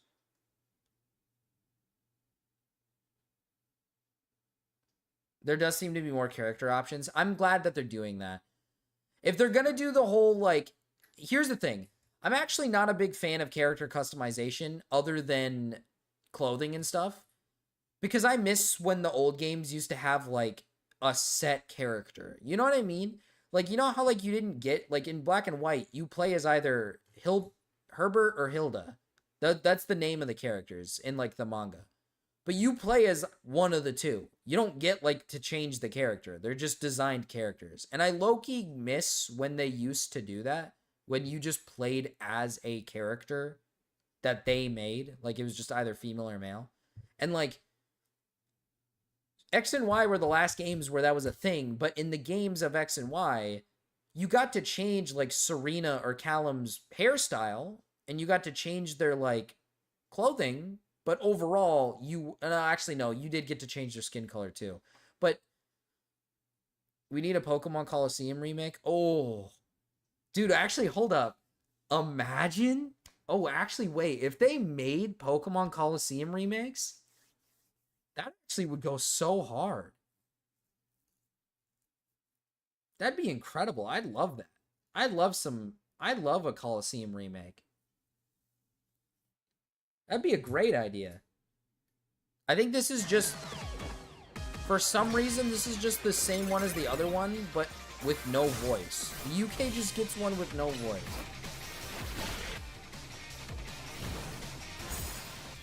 I wonder if we... See, I want to see them remake some of the older, like, side games. That's what I want to see. Like, Coliseum would be great. I really wish they would remake... My favorite one is Conquest. I really love Conquest. It's one of my favorite ones. I'd love to see them, like, make a new one. They did Pokemon Snap. And I'd love to see... I know they did a Mystery Dungeon with, like, the newer gen a couple years ago. Ranger remakes would be dope. I feel like you could do something cool with, like, Ranger, with Conquest, with Coliseum, with, like, some of these side games. That would be a fun idea. Because, like, here's the thing. I could, honest to God, wait for a new generation. I don't need... Like, here's the thing. They've been pumping shit out way too fast. I could realistically not... I could wait for a new generation. I don't need a new generation again and again and again and again. If they just want to, like... This is what I wish they would do. I wish they would just fucking make one game every, like, maybe 2 years. And just one game. And it's like... It could be, like, a remake of an older, like, side game. A remake of, like, one of the older games. Take their time with it. Take their time. XD would be amazing. XD is, Isn't XD... I'm scared of the scalpers. Oh, fuck, you're right.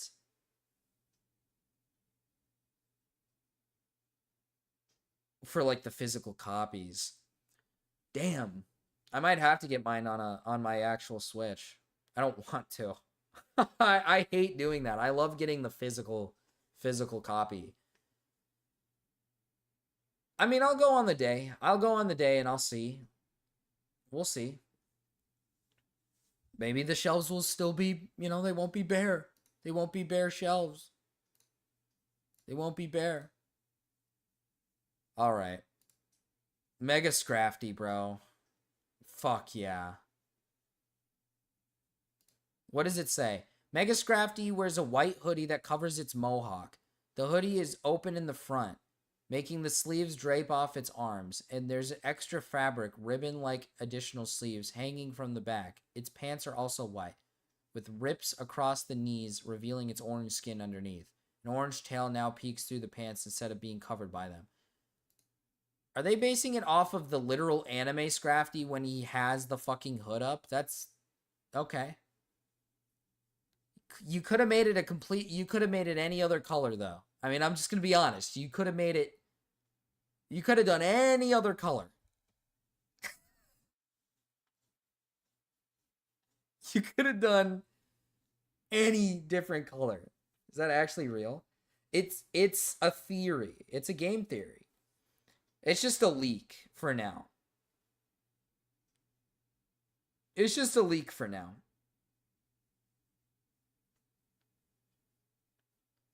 So, this is kind of what we got. Hopefully, I'm going to be brutally honest. I hope this is not it. It doesn't look that good for Scrafty. I feel like they could have done better with Scrafty. I don't know. I feel like they could have done much better with Scrafty. But the other ones that were leaked look really good. I like the other ones. Don't the Japanese associate white with evil and black with good? Do they? I thought white was always...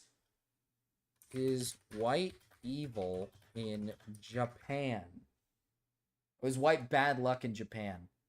No, white is not inherently bad luck in Japan. It symbolizes purity, purity, whatever, and is seen as traditional bride's wedding kimono and the Japanese flag. Oh, however, due to its historical association with death and burial, white can also be associated with mourning and funerals. Okay. Okay. Let's see.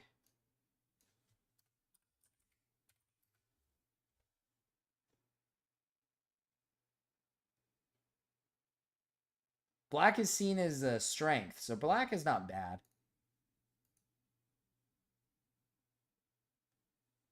I always heard the bad guy wears white in Japan. I honestly don't know. I've seen Japanese movies where the good guy wears white, so I don't know. I heard it's like a reverse situation. Maybe.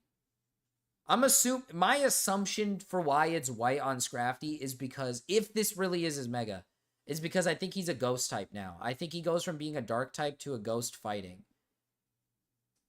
I think he's like a ghost fighting, and I think it's like, you know, like maybe it's like dead. He's like dead or something, maybe. Now he wears like a white cloak because he's like a ghost. Ooh. That's what I think. I love the ghost fighting typing. Ghost fighting, when they announced ghost fighting with Annihilate, and I saw, dude, ghost fighting is such a good typing. I love the ghost fighting type. I don't think there's any other ones either. I think ghost fighting types. I'm pretty sure Annihilate is literally the only one. Marshadow. Marshadow is also a ghost fighting. There's only two. That's fucking crazy that there's only two. That's such a dope typing. Hi, Fox. All right, chat. I do think I'm going to head off for the night. It is 12:30. I'm going to cover this YMS crash out tomorrow. And then, yeah, we'll cover the YMS crash out tomorrow. As for the movie thing, we didn't get any actual recommendations tonight. So I'm probably going to actually watch I'm probably going to watch the Banana Splits one. Oh, shit, I put it in D. We'll see. Well, I'll come back to it. But I'll probably watch the Banana Splits one. That's my suggestion for myself because I haven't seen it yet. So I'm going to do my own suggestion. So I'll do that one next. I'll probably going to put out like a actual announcement to ask people to put suggestions in the movie suggestions. Good night, Marcus. Good night. Do bro party massacre. I'm gonna see if I can raid into anybody if anybody's awake. I honestly don't know if anyone's awake right now. Let's see if anyone is awake to be raided into. There's Aiden, but I don't know how long he's going on for. He usually only goes for like 2 hours.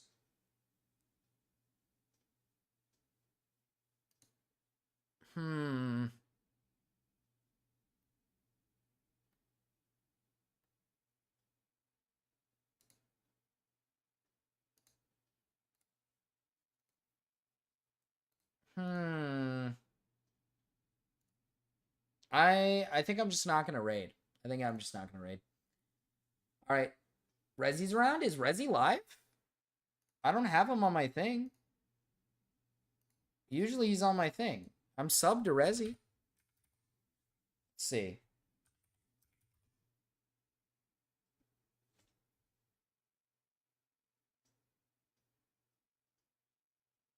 I can't raid into Rezzy.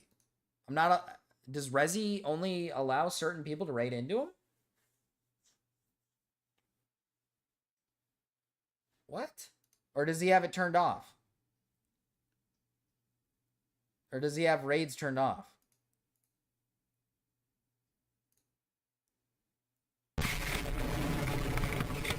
Why did it break? Well, I'll put his link in the thing. In the chat. I'll spam it. I don't. So you guys can go over to Rezi's stream. Maybe you guys can go sleep over there. So Tim starts getting teleported a lot. Alright, chat, I'll see you guys tomorrow. Bye.